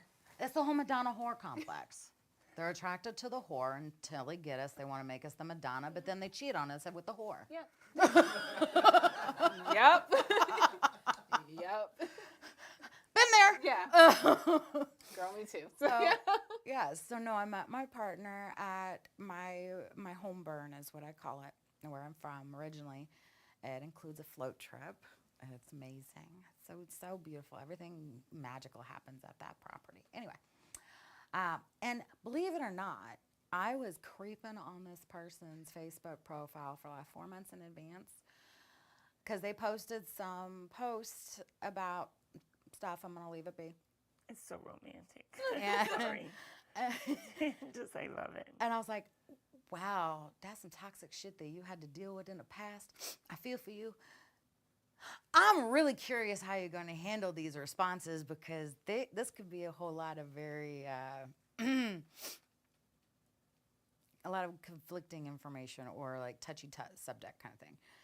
It could be a dumpster fire, right? Yeah. Like online, when It people could be. are kind of in your face, like it can turn into a dumpster fire. So You can quickly. be like, just like, Yeah. you all Yeah. die. Just wanted to see. I never even read any of the comments. I just read this person's responses. And I was like, educated, logical, and respectful. Respect. Okay. So then I started creeping more, and I was like, damn, they travel. Ooh, they're an artist. Ooh, and they are sassy. Mommy, I want that one. And then I realized that we're friends on both of my Facebook pages because we have burner friends in common, right? And we apparently had it took us a while to figure it out, but apparently we had run into each other at that same burn a few years prior and didn't like really remember that or didn't really connect. And so I'm just like stalking this one for like 4 months, okay? respectfully stalking. And I'm sitting in my camp and they come up and they sit across from me. I was like, government name? Yes. I was like, last government name? Well, actually, it's this. Yes. I was like, I'm Ivory Valentine, also known as blah, blah, blah. I've been Facebook stalking you. Oh, really? Mm-hmm. And we just started talking, and everything I said, they were listening. You know how you could tell when they're really listening? Active listening, yeah. I was like, oh, shit, that's hot, right? I'm not sure if I'd be able to know. I know when they're not listening. I've never met one that actually listens. Well, you'll be It's surprised. the absence of not listening. Exactly. You recognize. When they're Someone's legit doing something Yeah. that you're not looking. used to. Yeah. When they're legit looking in your eyeballs while you're talking, Not even Yeah. in your eyes, in your soul at that point. on your spirit, like, and they're not like nodding off or anything, you know, or like Yeah. bored. No, legit interested. I was like, oh shit, wow. And so then we started dancing, and then we kissed on the dance floor, and I'm me, so I immediately walked away and started making out with a few of my friends. Not realizing that I was cucking this person already the first time I meet them. But I was, and I did. And I totally did. And then I went back to my camp. And this is all after I had done a fisting show on stage first. So I did this fisting show. I eventually go back to my camp. And I'm like resting because, I just want to, experience some stuff. So I'm resting. And I was having a hashtag #MeToo moment with somebody at my camp, feeling very pressured to service them when I was exhausted and didn't want to. And my partner, who's not my partner yet, comes up to me, like kneels on the ground, looks at me. I was like, well, hello there, What can we call them? Sparrow. Sparrow. I like Okay. that. And so they look up at me. I said, hi there. And the person that's hashtag me too is going, you know? And I'm like, I feel good. And then they lay their head on me, and I just pet their head. And I look down and say, Sparrow, would you like to go back to your yurt? Because they didn't even know that I was in a hashtag me too moment. They just knew they liked my vibe real hard. And came to me at a moment where I needed somebody. And so I was like, I feel safe with you. I trust you. Let's go fuck. And so we did for I don't know how many hours. I just know that when I left their yurt at like 8 o'clock in the morning, sun out, birds chirping, everything, I was like, thank you, universe. If I do not get to hold on to this one, just thank you. I can start healing. Aww. That's a good feeling. I'm gonna cry now. I know, it's a good feeling, and I love it. And I do want to point out that we are using they, them pronouns for Sparrow. Yeah. Because Sparrow identifies as, I don't know exactly, but like non-binary or gender fluid or... Gender fluid. Gender fluid, okay. But as we know, identity, understanding of our own identity can fluctuate. So Of course, I know. yeah. So we'll see. But baby identifies as gender fluid. So yeah. So Baby is also AKA Sparrow. Sparrow, so you will hear Baby and Sparrow stories. and Lovey and whatever. Yeah, okay. But yeah, Sparrow. So I go back to my camp. I'm getting my girls ready for this float trip, and they're taking forever. Eventually, we get to the drop off to go on this float, right? It'd been like 2 hours that it was taking these girls to get ready. Eventually, get up there. I'm airing them all up, doing all the man work, while the girls are like, and I look over, and Sparrow's been there for 2 hours waiting for me and looks at me in that way, they ain't done. And I said, oh, shit. And at that point, I was like, he ain't done. They always done. Shit. And so Sparrow came over, and we started talking, and then we went off and made out, and I'm orgasming while we're kissing. Just kissing. Some good shit right there. Just Yeah, that's what we want. yeah. And it's continued on. It's absolutely continued on. And we're growing together regularly and readily, and it's beautiful. Like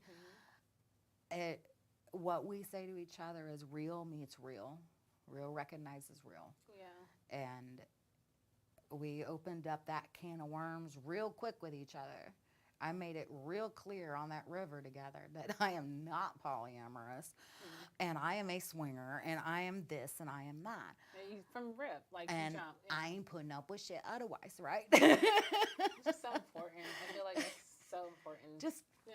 blah. Radical honesty right up front. Yeah. Exactly. Just get it out of the way, because then it's either like you can sell yourself to a portion of the world that's going to reject you when they find out the real you, but why would you bother? Exactly. So a friend of mine that was on the river, she's like, Ivory, you know that they're learning a lot about you right now. I said, good. How am I going to expect them to like me if they don't know me? Right. Why would I hide anything? Yes. So yeah, it's been beautiful. Good. Beautiful. I love it. So let me chat. I want you guys to start putting your questions. If you got questions for Ivory, we're getting ready to get in our Q&A with her. Yes, please. Let's open it up for you guys, as well as anybody in our audience who may have questions. Our studio audience, I mean that. So make sure you get those questions in there, and we're gonna get them answered for you as soon as possible. But back to the show. Just want to let the chat know to start putting their questions in. Put the questions in. I have a tough question for you. Okay. Are you and then ready? I have something I want to share. Yes. Okay. All right. So, one of the reasons that I haven't been to a lot of swinger events is that swinger events are not necessarily always known as. It's not true of all venues. I don't, y'all can drag me. but they're not necessarily as friendly to trans folks, right? And so I just avoid them. You know, I don't want to be somewhere where I'm going to have a problem. And I am generally spoiled. Most of the time, I'm in very accepting environments. Good. And that's, you know, where I like to be. But I know that one person reached out to me and was like, I can't believe you're interviewing Ivory. You know, I'm trans and she didn't let me go to her gangbang. Huh? And, well, I mean, I'm sure that there's more to the story, but, like, what is the deal with the sort of separate spaces that we sometimes end up with in the swinger and kink community, and the trans and the straight folks and the bi men and the straight men can't necessarily always share the same spaces. It does get very complicated. Yeah. It Can you really talk does. about that for us? I'll do my best. Okay. I'll do my I best. said it was a hard question, and it is. Okay, Diane Sawyer. She come here. It's like All the right. Whitney interview. It's I'm like, sorry. It's like Whitney was not right now. It's just Look. Ivy. I'll admit it that I'm still trying to figure shit out. Mm, You know, would I have denied anyone because they're trans? No. okay. Would I have tried to advise them to go to a different party because the vibe of my party at that moment was not ideal to their level of acceptance? Yes. Okay. All right. So, and I've been doing that for years. When I was working at a club that's very anti-LGBTQ, they anger me severely. Anyway, I would refer them to, I don't know, I'm not going to say the names, but a few of the clubs out here that I knew, and parties that I knew they would be safe and be welcomed at, Yeah. right? I have some parties that are very welcoming. In fact, my gangbangs now have also been adjusted. Okay. Okay? So my gangbangs now, up until this one that's happening next Saturday, I don't promote for other women. But this is me and a girl that has gotten over 10,000 followers, and she wanted to do a gangbang with me. I'm like, oh, yes, queen, I will not turn you down. Yeah. Okay. But before that, it used to be just me promoted, okay? And I'm the focus of the situation, all right? I'm not going to advertise for other people because, one, I'm not going to obligate them into playing, right? And two, I don't want to pressure anyone and then have them flake, right? Just come and have fun, okay? But my gangbangs now have changed to the point where usually about midnight, the vibe changes and I make an announcement. I was like, all right, we've done the Ivory gangbang. And now we're going to get a little extra. And if you're down for, you know, a little byplay or whatnot, please, let's switch it up. You know, make it a little more exciting. I want everybody happy, you know? Yeah. But I'll admit there was a time where I wasn't having people that wanted to show up that were trans. I wasn't having people, gangbang boys, that wanted to play on that level. You know, I am over the past, like, maybe year or so, it's been picking up more and more. So do you feel like having a partner that is sort of identifies on that spectrum has kind of helped you? Most definitely. Yeah. Most definitely. I was super curious about that, to be honest. I mean, I've had trans folks at my parties before. Yeah. But You might have another one. definitely have, even before I Yeah. met Sparrow. But no, I acknowledge that I need to make sure that Sparrow has a home and we're all both happy. I love that story. It's good. Welcomed, because honestly, and I've been upset that there aren't enough parties out here that are welcoming to everybody. Well, I see it growing more and more, and the really interesting thing is that, like, I know that there's a lot of men who are swingers that are sort of on the spectrum, like, you know, heteroflexible or just bi, but when they're with other swingers, they don't necessarily, or they definitely don't project that, right? And I know that there's a lot of swingers that I've met who are totally fine with me and totally into me, but not in those settings, right? So I think that there's a little bit of self-perpetuating, well, there's just some perpetuating in that environment. I Their feel own like as insecurities, their own Yeah. vanilla Yeah. teachings, like, but I do feel like it's changing. You know, I'm It seeing is. more and more. It's So I have a going question really- then. And again, because I play devil's advocate too sometimes. If you haven't, so my thing is like, I agree that it's changing, and we have this conversation where I don't go to places where I cannot bring my friends. Period. If I feel like my friends can't come party with me on whatever their gender is or ethnicity is, I'm not showing up to your party, which is why I've turned down going to parties. But I feel like still in the Black community, I don't see a lot of gangbang parties that allow trans women or men. Now, I know some of here who are local, like for example, I don't want to name parties either. Okay, so there's a Why y'all hesitant? because okay, so We there's don't need to a be doing local that. party here that's very popular, and it's mostly for POC. It's a POC club. That's all I'm gonna say. Okay. And so last year, I was headed to one of my other favorite places, which I will name. I'll say it's the Crucible, right? And I invited some friends to go, and they're like, "No, we're going to this party." I'm taking the girl I was talking to was saying, "I'm taking one of my friends, so and so, to this party," and I was like, "Well, isn't she like very masked, like, you know, a masked lesbian? Like she's very masked. She's on that spectrum of maybe may transition. I don't think she's going to be welcome there." And she was like, "Oh no, it's fine, it's fine." I was like, "Are you sure? Have you read their flyer?" And the flyer clearly said them presenting people with vulvas, pretty much, without saying it, right? They didn't say it, but it was just females and males. Sorry, no, sorry, this is not a party for gay people, pretty much is what. And they're still a very popular thing. So I was just so confused. I'm like, "Are you sure you want to take her there? Because she may not feel comfortable for her first kink event. Like, just come to the Crucible with us." She still insisted taking this girl.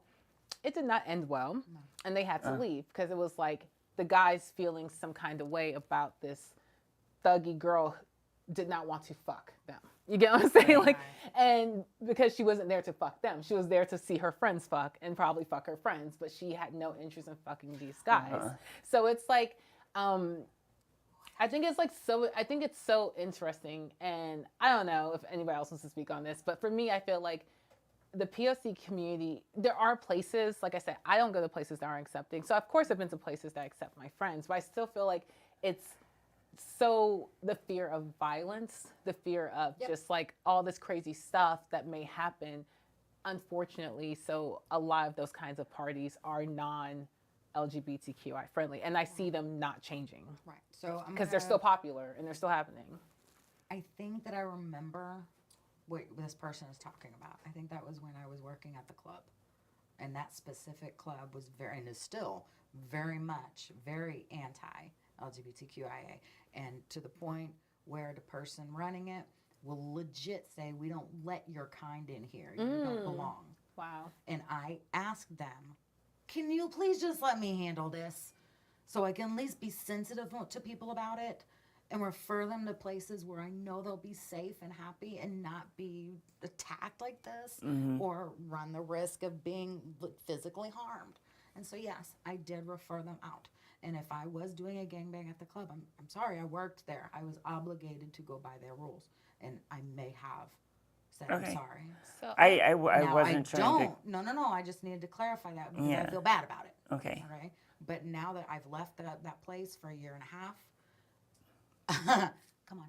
But that's what I was gonna say. So like, how can other club owners, party promoters, because like you just sat here and said like I'm now being way more inclusive at my parties. So it's like to just like me and you, Christina, talk. Like I said, I don't go to places like this. I understand all the reasons why it may be unsafe for my friends to go and participate in other places with me. But I feel like, is it really though? Because if you set the house rules, you know, and you say it's an inclusive party, then you're setting it up that these people who are going to be the ones acting like assholes can come through the door. So my thing is like, is it Say that again? like if you set the rules, like this is your house, this is your rules, most people who may have an issue aren't going to come through. They're come not out the gonna door. come. So my thing is like, why can't because these places have the excuse like, oh, we are like we're allies, but you can't come, right? They won't say it out loud, right? It's like no, we don't discriminate, but only Volvo have it. But here's your drinking phone. Yeah, so it's like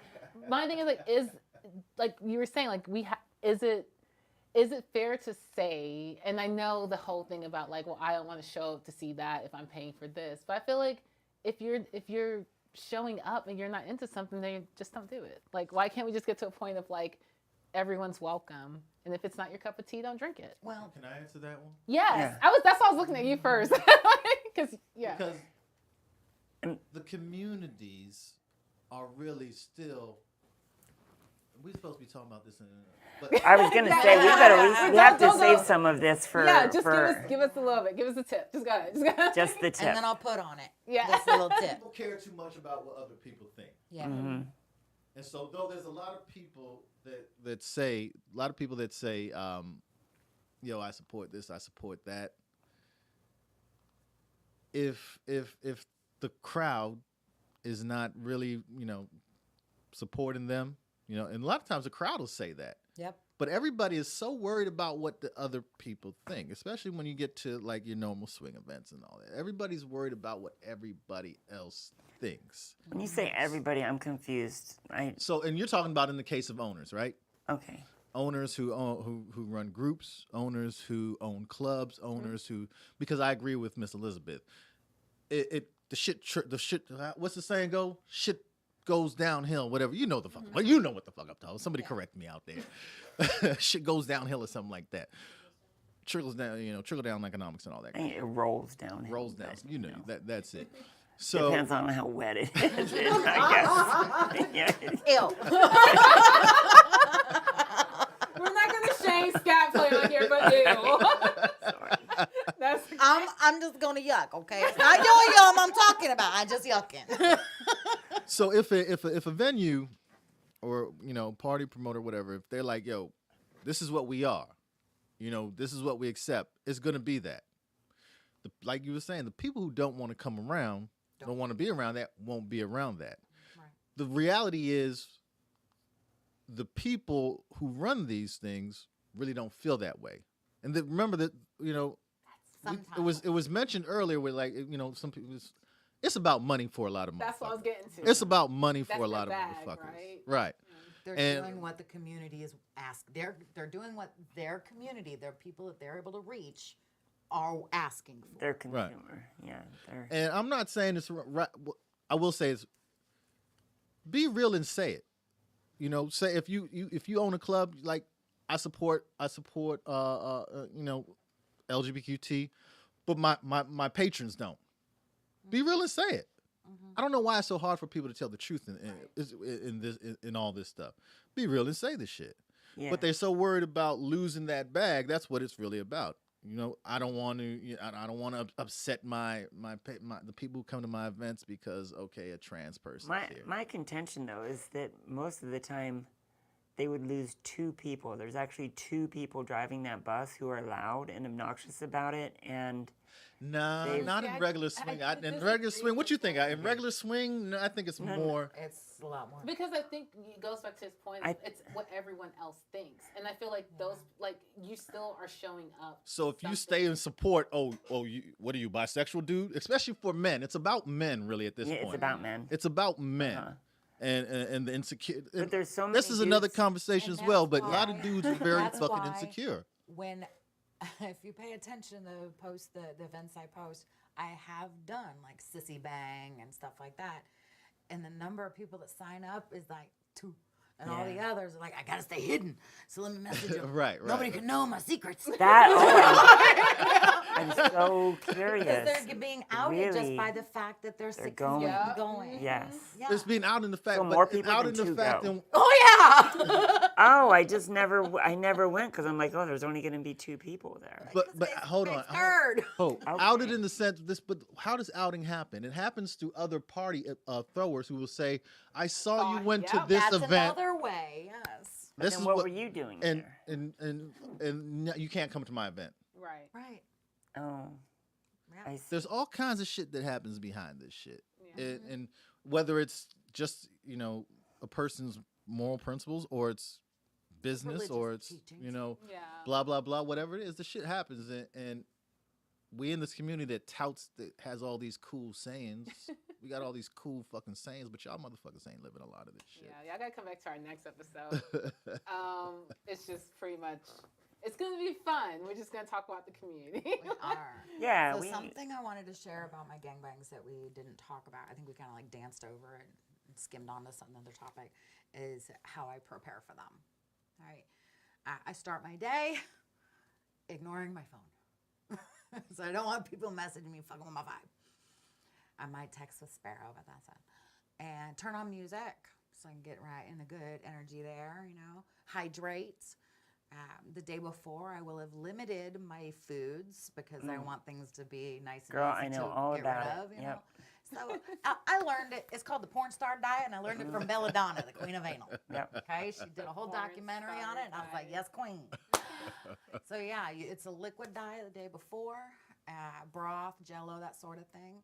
And then the morning of, you do you get your enema back, you'll do an enema, you do as many as you got to do until it runs clear.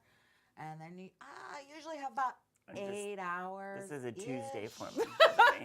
Yeah, depending on how your body is, I usually have about 8 to 12 hours of squeaky clean party fun time.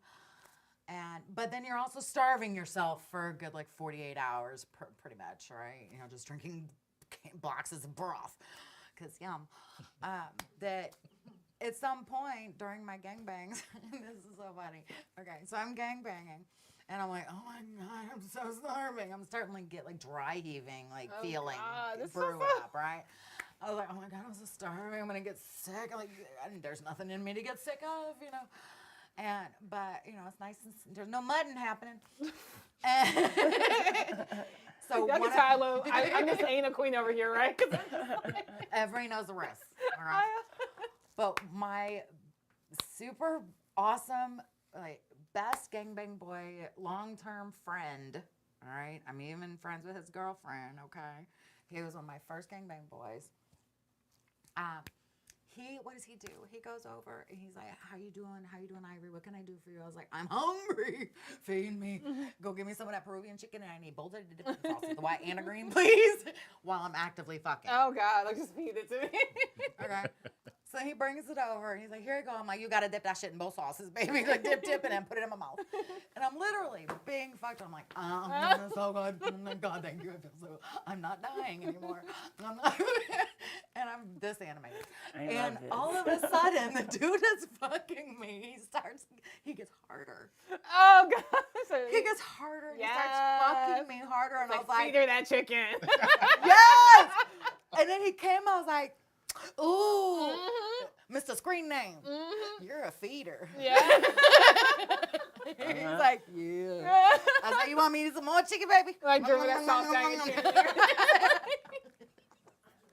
So it's playful. You learn each other's kinks. Yeah. They get comfortable with the kinks. It's just so Oh my gosh. I never even thought about that. If you know these people well enough and you have a Rolodex of their kinks, you're going through this together. Rolodex in your brain, as they come up, you're like, okay, what mode am I in now? Or yeah. That's fun. And That is I so show fun. up to my gangbang parties an hour in advance when it's just me and my partner and Sparrow, and I start getting pretty and start drinking a little bit, just take my eyes off, hydrate. Still not eating. And I'm venting about whatever, usually because some dudes are in my inbox annoying me. And just setting up, putting wipes out, stripping the sheets, that sort of thing.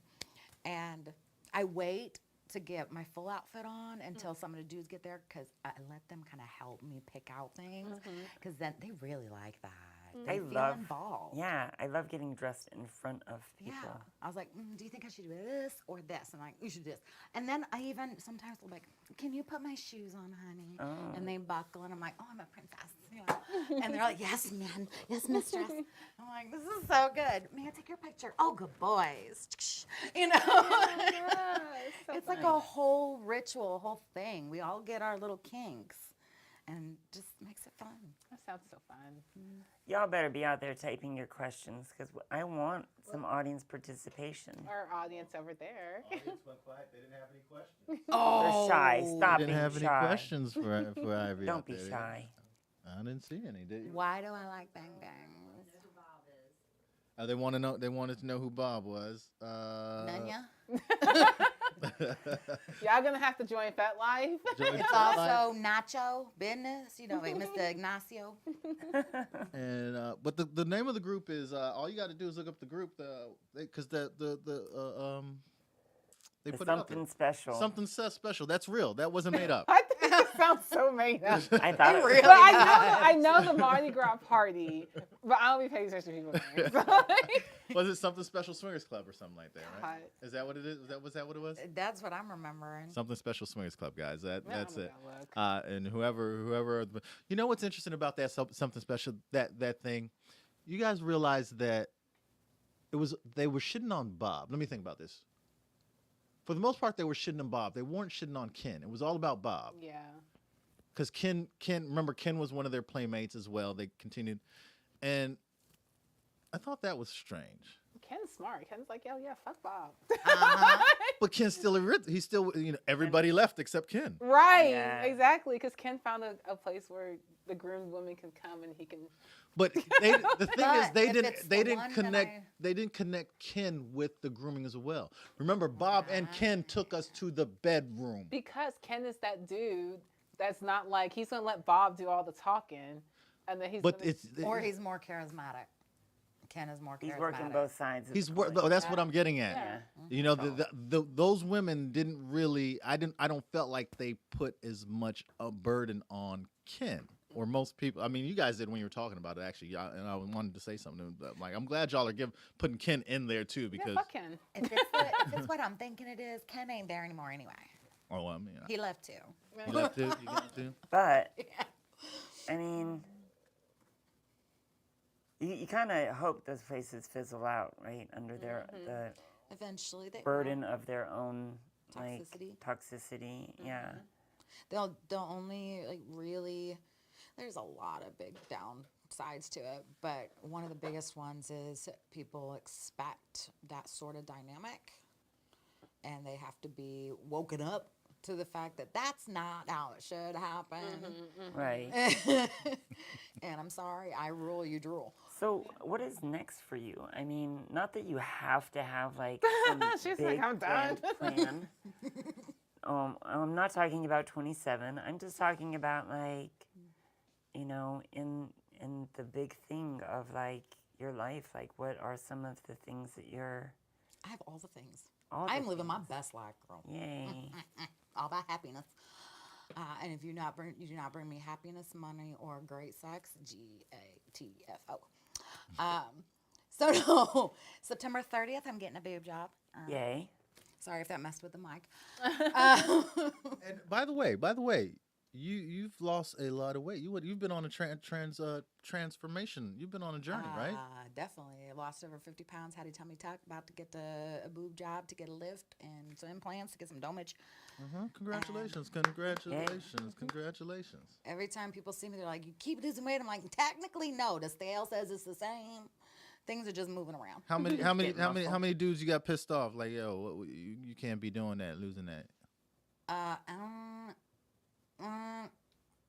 What's funny is I know one for like sure. He feels sensitive about it. He's disappointed because he likes them, fluffier.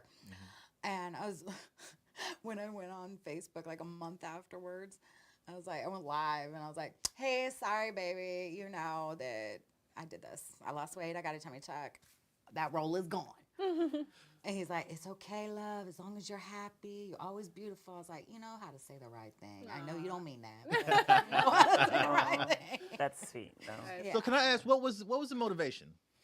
What was your motivation for that? Was there like health issues going on, or I didn't even know this. I didn't know. Yeah, I had a tummy tuck Or you and just- lipo too. Yeah. Just around the center area. But what was the motivation? I always wanted it. Always wanted it. I always had that role, and it was rather far back. Even it wasn't a full donut, is what they call where to go all around, but it was far enough back. Always had to mask it whenever I was having sex. I mean, I'm an exhibitionist. I am doing it in front of people, in front of hundreds of people. Okay. And I felt, you know, that it all hanging. I had an apron. I had a full apron. And, you know, when you get to a certain point with an apron, you start having, like, sometimes you sweat too much under there. Or, I mean, that's serious. You get the rashes on. underboob You had- sweat. It's a whole thing. You had your own smelly issue, huh? Yeah. You was the one all of a my sudden. God. They lift that thing up like, oh, Oh, go. go get in the sugar. Go get in the shower. Walk away. You know, sign language. Okay. I do this. I give them the laser eyes. So bad. Those are some bad words in ASL. I can't look at him. But no, it was a huge insecurity of mine, and I used to wear the wide lace thongs. They would cover it, and anything to cover it. I never would have been caught dead in these pants before it. Those pants Not look unless good. I had a Those long are good top looking on them pants. too. Yeah. No, because you would have seen that indention, and it just felt really icky. And then, but I never thought that I would be able to afford it. Never. I was like, that's a dream you're never going to be able to have. You know, just you can dream about it. Like, wouldn't it be so great? Let's see what else we can do to just try to smush it down or something, you know? And then I finally could afford it, so I did it. Good for you. Yeah. Cool.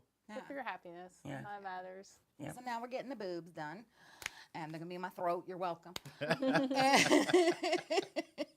what do you mean get what enlarged or lifted? What's going on? Again, They're going to be lifted, Okay. so that's actually going to be a reduction. Right, but right, then I am getting implants, so they'll be right about the same size, but they'll be naturally more up. They won't need help from the bra, right.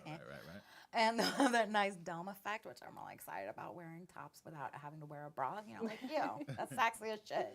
And if I want them to stay up, they gotta have a bra. You know, so I'm really excited about that. And I'm getting a free pubic lift. I'm gonna have a porn star pussy. Oh God. Oh, What's a what is pubic lift? that? What the hell's a pubic lift? A pubic lift. So when they do a tummy tuck, they'll like do that lipo out of when they add lipo underneath just the top part of the incision. They don't usually do too much at the below the bottom incision Okay. where your pubic bone is. Yeah. Your pubis, because of blood flow.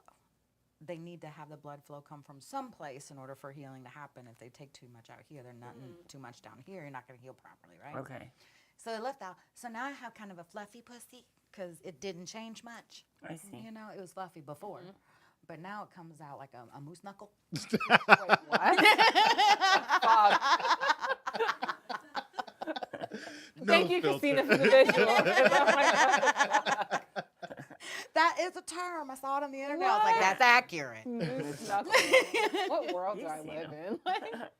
So yeah, so went into the surgeon. I was like, this is what I want done with my boobs. And he's like, yeah, and I don't like my incision. It's not quite as perfect. I was like, I was cool, and I want my pussy lifted. So he's like, I'll do it for free. I'm like, damn straight. Cool. He's like, Nice. yeah. So lower body's just gonna be done for free this time. And then I'm good. I'm done. I'm done with the plastic surgery after that. For at least 10 years until the boobs need to be fixed. You know? And As long as you're happy, that's the biggest thing That's the that we thing. preach on the show, period. Is your happiness matters most. So. And if people look at my photos online on fetlife.com, they're going to see over the years my look transforms all the time anyway. So this is nothing new for me. It's just my body and not just my hair and my makeup and my outfits. It's all of the above. And my mental health too. Yeah. You know, my parties and everything. I don't think people talk enough about that. That the mental, how burnout can happen and how being used Yep. so much can have effect on people. You got to take your breaks. I was actually just talking last night to one of my friends in the swinger community, and I asked him, I was like, where's your girl? And he said, oh, she's taking a break. She's taking like a real break, like from everything. And I was like, facts, like respect. She probably needs it. And he's like, yeah, it's a real break. I was like, okay, why don't we get together and she and I can talk about it? Yeah. Because, you know, yeah, I take real breaks too. It's real life. Like there was one time I went a whole 8 months and didn't fuck a damn person. Right. You know, like Yeah, you need those. That was like breaks. death to you, wasn't it? By the end of it, I was extremely sexually aggressive. Uh-huh. I was the dudes that you'd be like, damn, he's so thirsty. Like, and the dudes liked me. You know, 'cause I was like, "Rawr." Yeah. No, it was scary. I'd never been that aggressively thirsty in my life. I was like, I need your dick. It felt very succubus-like. So seriously, though, during those moments, though, like when you go on the break, what is actually happening? What are you dealing with? What is your process? Are you meditating? Are you taking mushrooms? Are you doing some private? What are you doing? What's going on? How do you get yourself back in shape in order to come back in and do it again? Also, I'm a little bit on a break right now for the past 2 weeks because I was just on a month-long road trip with Sparrow and getting back into the whole swing of things, going out every weekend, fucking like a rock star, getting my party on. It's super great and fun, but I miss my baby, and my mind is still with them. And so I can't be present and have the crazy fun right this second. I'm preparing because I have the gangbang next weekend, right? Sparrow's not going to be here yet then. It's got another week or so, right? But I've been preparing over the last 2 weeks by either not going to events. Last weekend we went to the Crucible, and it's a whole different vibe. It's a very different vibe. I socialized with my 2 girls and a couple other people I knew. And it's just you come with your people and you stay with your person. Yeah. And there's not really much socializing. Like, okay, we get pretty outfits. Let's play on the stripper pole together. This depends on were you Yeah. there at that event when I climbed the pole? Oh, you were there when I climbed the pole. It I was gonna was. say it just depends on the event. You have to force friendship. It's like It you have is. to force It's like going to any club where like most of the mingling happens on the dance floor, and the rest of the time people are with their people. Yeah, you you have know, to get on the there's- dance floor. People. It's more like a club vibe, and I tell people that like I don't feel that at all. I think it's way heavier on the Kinkster vibe, which is even, it can be just as rough as a vanilla bar or rougher as far as socialization. Yeah. At least you're not getting aggression coming at you from a kink club, yeah. but you're getting that clicky. Well, I don't know about that. Standoffish. Are we talking? Yeah. Remember? I know you're talking about. Okay, I mean, we'll as just a say kickster that. on the couch, I can say I agree. I agree to that, but I feel like what Christina said, it just kind of like because consent is plays such a big part that it's literally like an oppression when it comes to kink stuff because no one wants to violate no one's consent. And it's like, am I violating your consent by looking at you? It's like, am I violating consent by walking too close to you? Like nobody wants to violate. So it becomes They're walking on eggshells. Yeah, so it becomes like I don't want to talk to you because then if you say your consent was violated, then I'm canceled, and I can, you know what I'm saying? It's like because people will do that, right? Like I didn't want to be talked to, and obviously I have to get the line and everything. Dun, dun, dun. It's like, you know what I'm saying? And someone talked to me without my consent. I'm gonna have to edit to the thing. So what I did. but yeah, you have to I feel like in kinkster places, I'm just gonna defend my people a little bit. Like you literally have to just chill the fuck that guy and do what we did, like get on the dance floor at the Crucible. Exactly. I climbed a nasty ass Exactly. pole, make friends, or just. I wiggled, got on the pole, hung out with my girls. I made a friend. He has a great hat. Yeah. Actually, my girl is socializing with him there at night, so you're welcome. And then I did some networking on pony play because that's exciting. That is exciting. But yeah, you have to. You literally have to be like pony play classes. I'm like, do you do pony play? Are you serious? Are you a trainer? Oh, I love that. Oh, really? Is Okay, Sparrow so we're a having. pony? So if y'all know, we're gonna have. Is What's our Sparrow party? a What's pony? our, Yeah. Oh, this is exciting. because then we have to throw parties. Oh, armpit sniffing, food. Pony Yeah. Oh my God. Food. Don't steal it. We'll fight Pheromones, you. We're gonna food, trademark and that. ponies. There we go. Yeah. So we have a question from one question from the chat. Oh, snap. Tori Faye asks, ever see or have a service bottom in like a maid outfit serving or assisting a gangbang party. Yes, Sparrow. Okay. Do you think organizers would be open to an idea like that? They say, we know that you are, but let's talk about other organizers. Majority. Let's talk about the majority. A service made? Are we? I think he's talking about, I'm assuming this is a male asking from a male's perspective, because of course a female's going to be, who's going to say no to a female? It depends. On one avenue, you have, and I will agree with this, if you have people that are drink girls or whatever, and I used to have, what I call them? What did I call them? I can't, no. Not fluffers. Not fluffers. I don't need fluffers, but if you want to come and fluff, I'm not going to stop you. It's your own kink. You have fun with it, girl. Okay. Okay. I thought a fluffer was like an official role for a gangbang. It was when I first started doing Okay. them, and I was like, yeah, bitches need to stay in their own lane and don't steal my nut. Oh. But then I got over that. I like to share now, so whatever makes you happy, Okay. come and fluff. Oh. All right. Cool. so like a maid. But anyway, so yeah. So, Tori Faye, let me ask you, Tori Faye, are you asking from the perspective of a male or female? Because, I mean... Or trans. Or trans, yeah. Trans female perspective. Right. Yeah, trans family. Trans female listening. perspective, to be honest. Okay. So they're acting from a trans female perspective. Sparrow. If that... So the majority, I mean... But majority speaking. Majority, speaking for the majority. We know you. We know where you stand. But I'm totally cool with it, but I do know that there'll be some, and a lot of the community out here specifically, right, because this is mostly what I know is a DMV. There'll be a lot of confusion. Well, why isn't she playing? Well, why does she have this anatomy and not that anatomy? What are you setting me up for? From some of the dudes. Thing. Right. Yeah. Not being, exactly, being tricked, not being open about it. But what I used to do, and it wasn't with trans girls, it was just girls in general, all girls, was eye candy girls. They were Yeah. there just to socialize. The just to tease. be cute. That's my job, Exactly. for sure. The girls loved it. Mm-hmm. A lot, like the first half of the night, the guys were like, yeah, this is great. We can have hot chicks that watch football together, go get our nut and come back to the football with some more hot chicks. But then as the night progressed, and I must say this, the way I do my parties, my gangbangs specifically, is I have white guys and Latinos earlier in the evening, because I usually just get it in and get it going.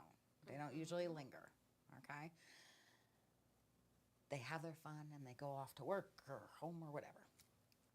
why do you think that is? Why do you think that is? And they usually tend to come quicker. Okay. I think it's because they're more true gangbang boys.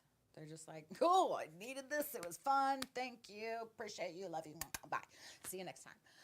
And So what's the other group? So Then- you said Latinos and whites. so the white guys and Latinos tend to stay in that bucket. Okay. I'm not saying all of them. I'm not- I'll put you Obviously, on with there you. are some others that Outliers. they be white Latino and they fuck like men of color, and men of color they like to bogart the pussy or the mouth or whatever and try to claim the girls for their own territory for the night, and then you're like, you bogarting the pussy too long and you still didn't come, so you're just gonna have to take a break and rest, come back later.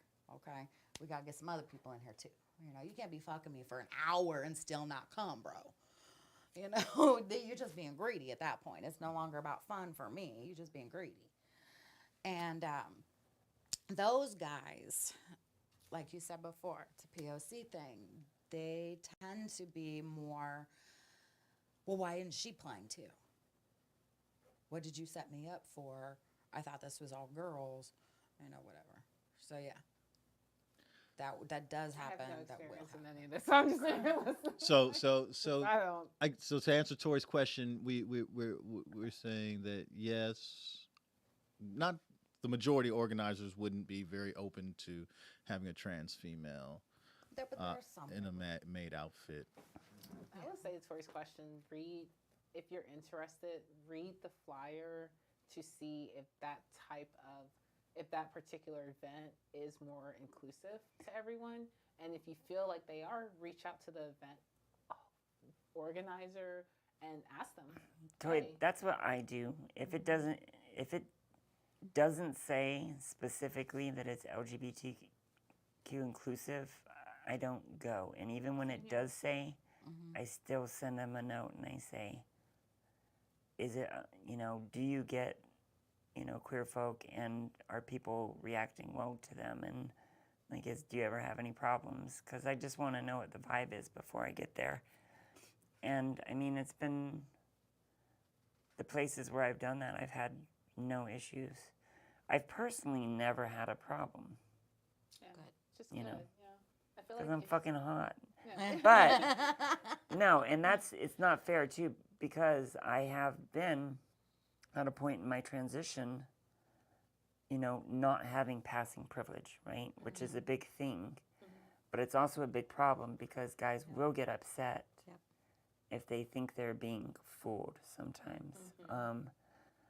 But I've never been in that situation because I'm only at places where they're... You put yourself in a safe place. Exactly. So get your cute May pictures on. But Find those events. I don't agree that the world should always have to make special spaces for us to be safe. I think that in a just and right world, we're safe in all spaces. It's just not the reality, And unfortunately. Thank you for saying that, because the topic came up earlier too, and that yes, in a happy, perfect world, everybody would be comfortable with everybody and how they look, their sexual orientation, their gender identity, all of it. But in reality, we're not, right? And so there needs to be safe places for everybody. Yeah. There needs to be safe places for those that are trans. There needs to be safe places that are gangbang girls. There needs to be safe places where there are homophobic people. There needs to be safe places for everybody.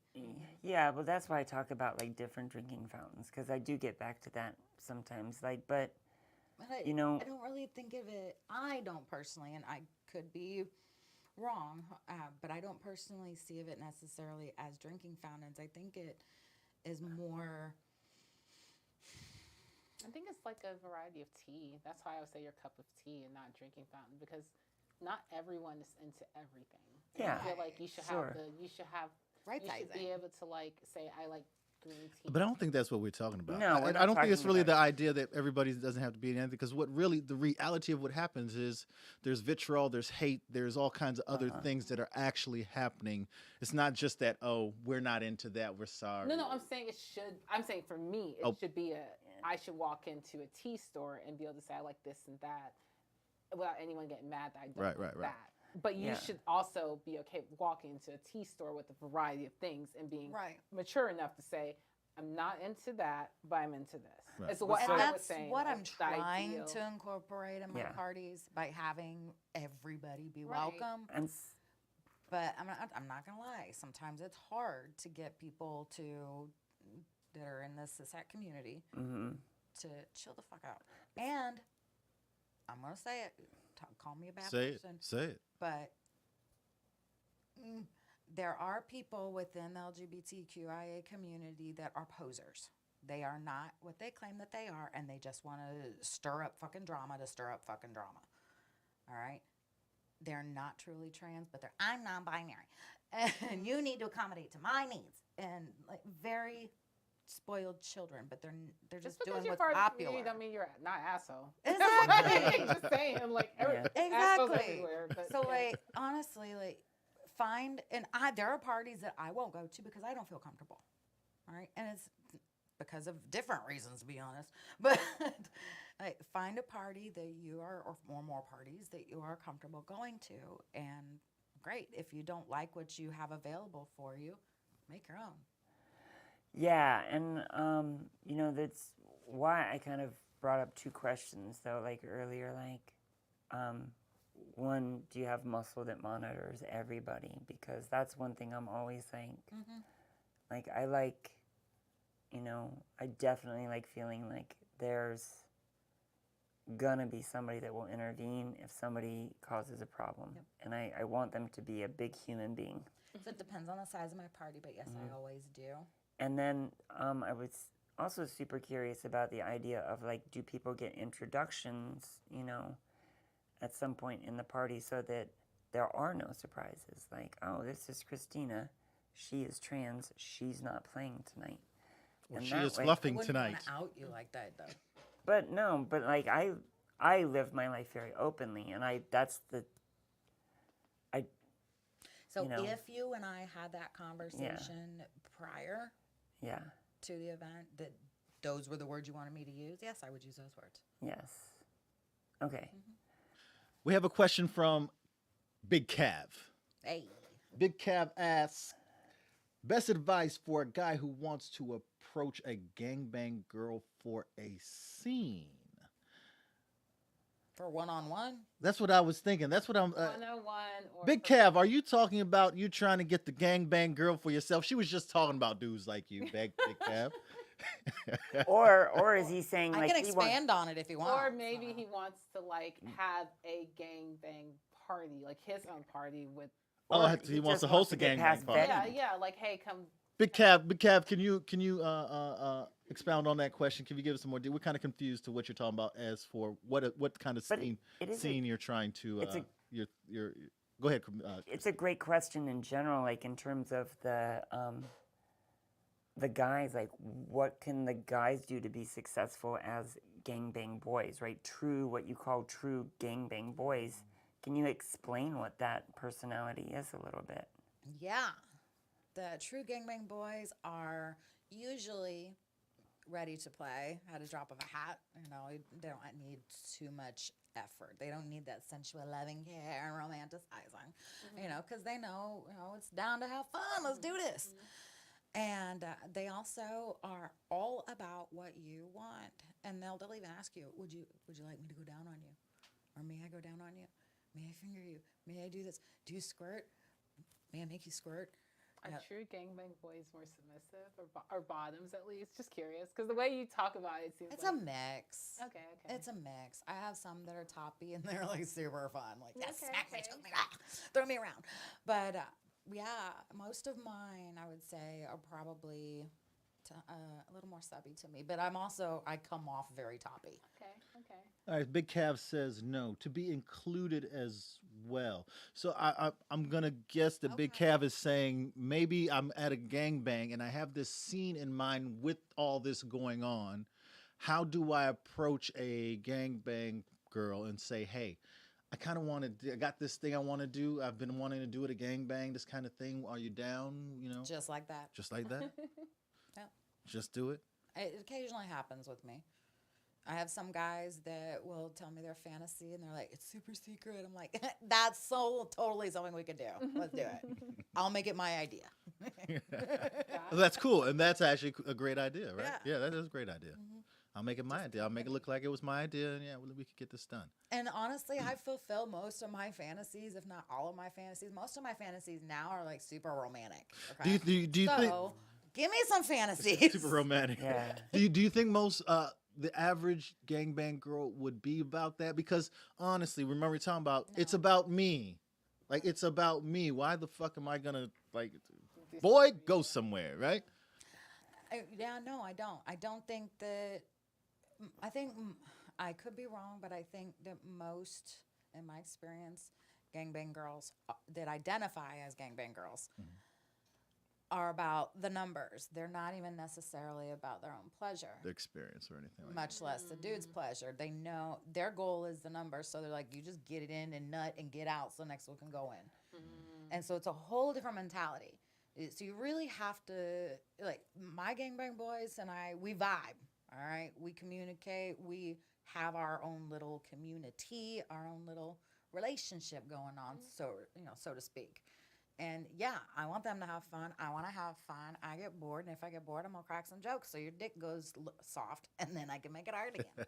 So 'Cause I control let me ask you something, because we have spoken a lot about the different types of gangbang boys, guys, men. We haven't spoken about the different types of gangbang women, girls, queens, blah blah blah. Break down these different personalities, these archetypes that are out there. Yeah. I like that. We're in a movie. So, like I said, a lot of gangbang girls are about the numbers. They want that number as a form of cred, and it makes them seem reputable or whatnot. Bodies. Yeah. No. I'm this badass. I've hit 70. Nobody can top that. And then there are others that, like me, that I'm just like, hey, let's fuck, y'all. Come on, jump in. No, you stay over there. I'm not ready for you. You're too big,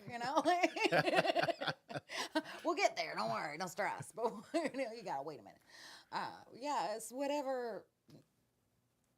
I've seen those two mostly. They're just occasionally I'll see some that I don't end up going to those parties anymore.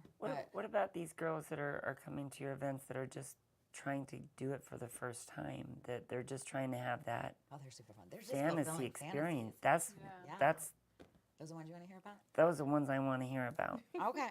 So, yeah, I know a lot of my ladies that come to my parties are usually very new in the kink world and very new in swinger world and gangbang world altogether. And usually coupled up. I'm so surprised by that. Usually coupled up. Yeah. By being new to all of There's it. a lot and of they're couples jumping that right there's a into lot of gangbang. wives out there that have These a lot of things. wives. Yeah, I've this a is lot of true. wives Okay, that have all right, all right. gangbang fantasies. The thing is, Most like, people I know are coupled up who have those kinds of fantasies. Okay. we can take a pounding, okay, and we don't tap out typically as quickly as our partners do, usually in a traditional male-female dynamic. And I want to talk about that. I want to talk about that. can take more dick. We're gonna have more fantasies for some more dick and get a little more hungry for some more dick. So yeah, they come and they'll get their fix and then socialize and give hugs and. So we have the numbers girl. Mm-hmm. We have the girl who The fun girl. What would you describe the character that you described as yourself? We didn't give that person I'm name. just the party girl. Party Yeah, girl. Party girl. Party All girl. right. Then we have the fantasy girl. Yep. Yep. Right. Is there anything else There are the submissive girls that that are doing it because daddy said so? Right. right Okay. Okay. for approval some way somehow. Oh, are there any hate fuckers that are like, I'm doing this because I just broke up and I want my man to know that I just fucked. I'm sure there are, but I haven't. Run Okay, I don't into know. any. I'm reaching here. I'm making them up. Yeah, I think those are the ones that I run into. Those are the most. Most, yeah. So this is what I was talking about.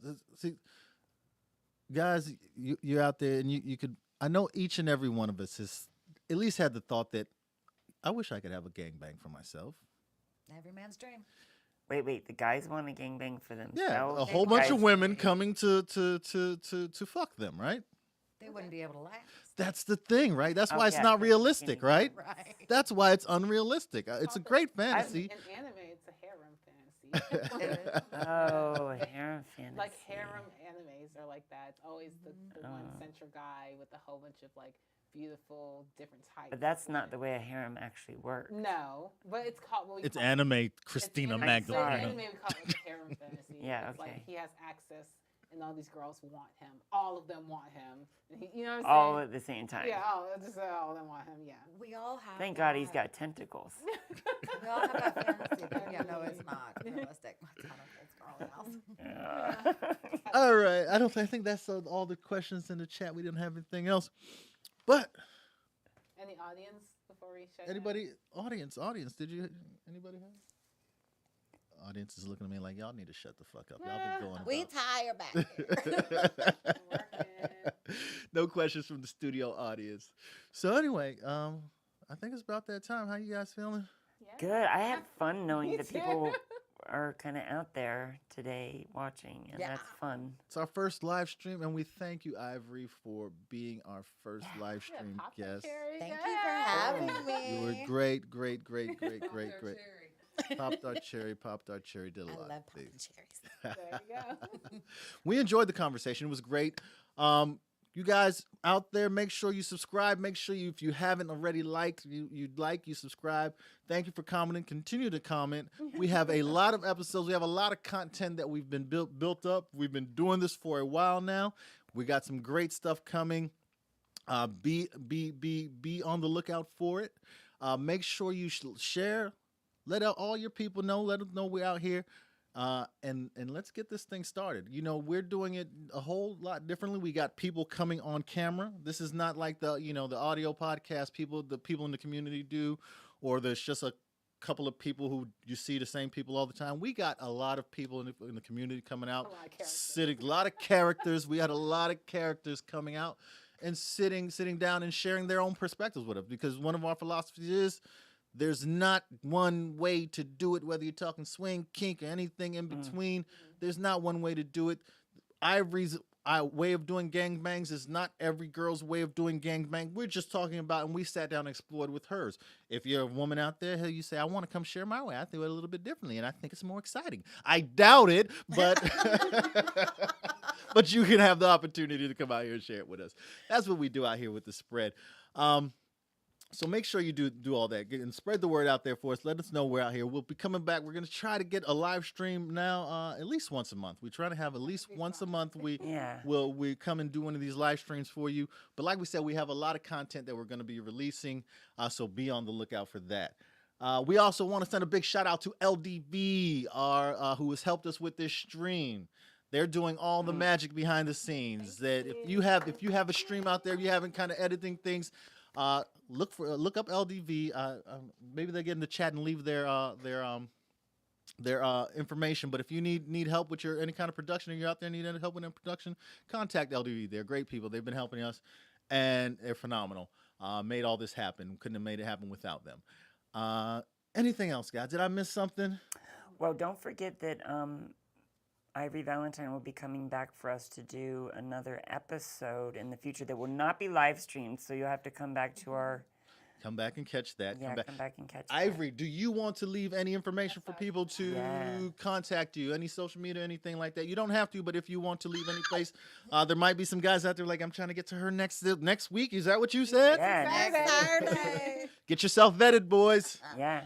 So yes, definitely on fetlife.com, I am Ivory Valentine.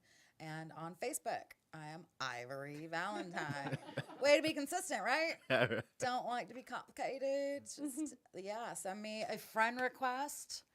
And if we don't really have a whole lot of friends in common on Facebook, please include a message to me. Otherwise, I will ignore you if we have less than 5 friends in common. On Fet, I'll accept any friend requests. And all of my events that I host or attend that are on Fet are posted on Fet. Got it. All right. There's a couple people. Big Cab said thanks. Great show. You guys look great. Tori Faye said thank y'all. It was fascinating and informative. Tori Faye, we're not here to be informative. We're here to entertain. We're here to entertain. Okay. They believe. Okay. I'll let them have their way. They're informative. They're informative. We're here to be entertaining and informative. We can balance it out. But thank all of you guys. Make sure you do your best to let everybody know, and we'll be back. Like I said, as the episodes come, leave comments, like them, and that helps us push this YouTube algorithm and get us out there.